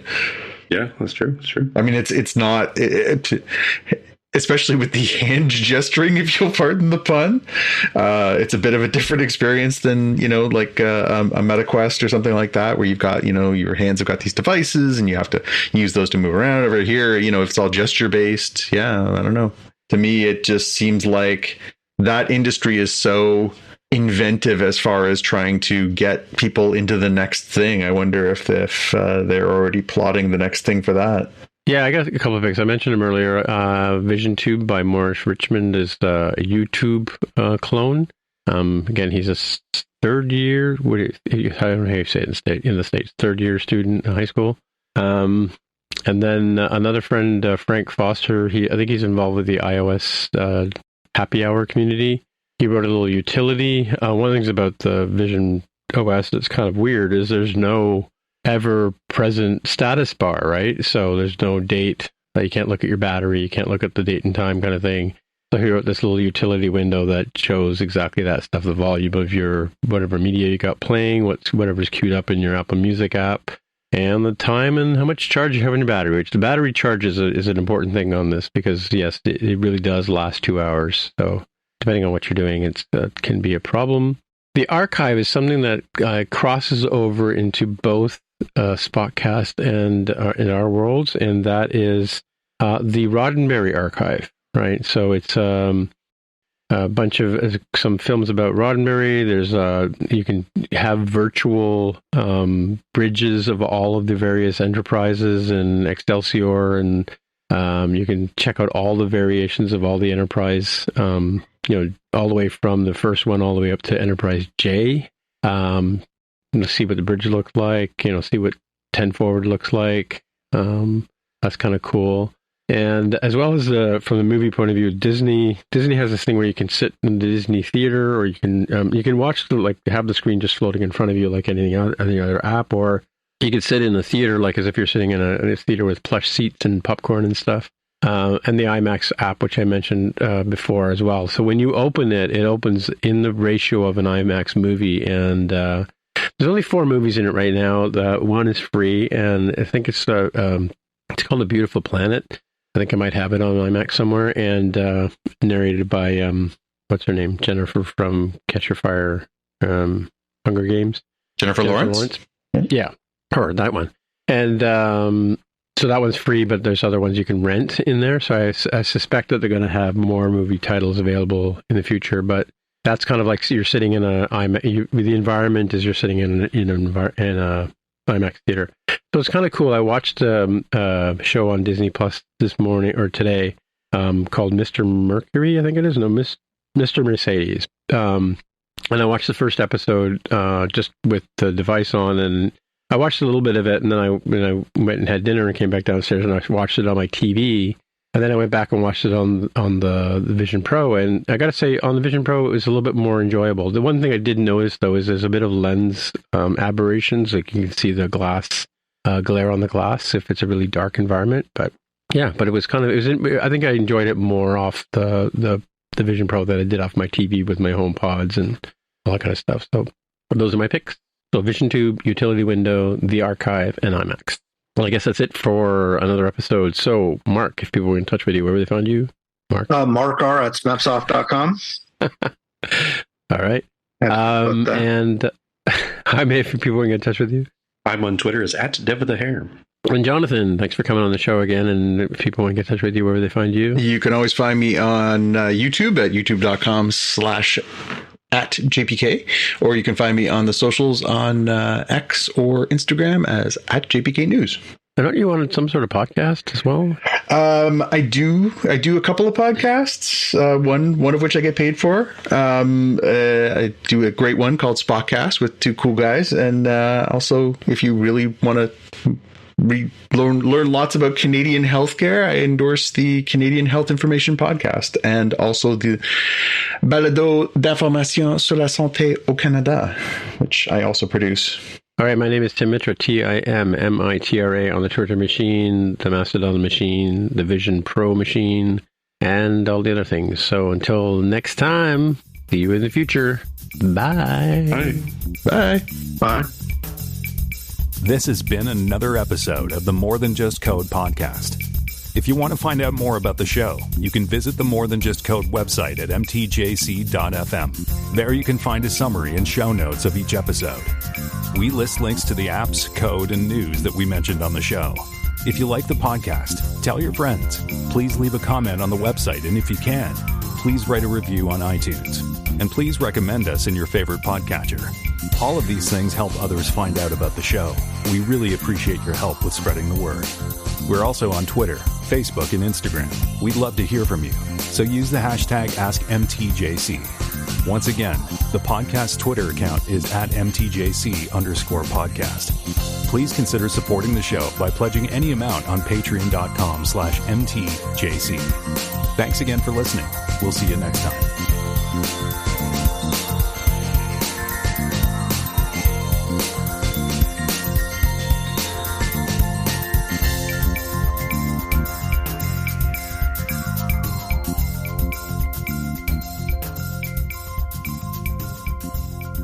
All right. I guess I better go corral these animals. Alrighty. All right. Somebody thought a second dog was a good idea, right? Yeah. Well, it is a good idea. It's just the first 8 months are always a challenge. Yep. Yeah. These things are sent to try us, right? Yep. They're meant to give us frustration and joy, and they give us both in abundance. Oh, the camera's on. I forgot the camera's on. Oh, we've been watching this whole time. We've been enjoying. Right. Good job. You didn't see the part where I threw the dog out the back door, did you? No, we just saw you disappear up the stairs. Well, I'm looking at the camera, and she's gone to the same spot twice, and I'm thinking, that can't be right. That's not good. Yep. Anyway, I better go deal with these animals. So, talk to you guys later. All right. All right. Talk to you later. Take care. Good to meet you, Mark. Yeah, good to meet you too. All right. Take care. Okay, bye. Yep, see ya. Bye.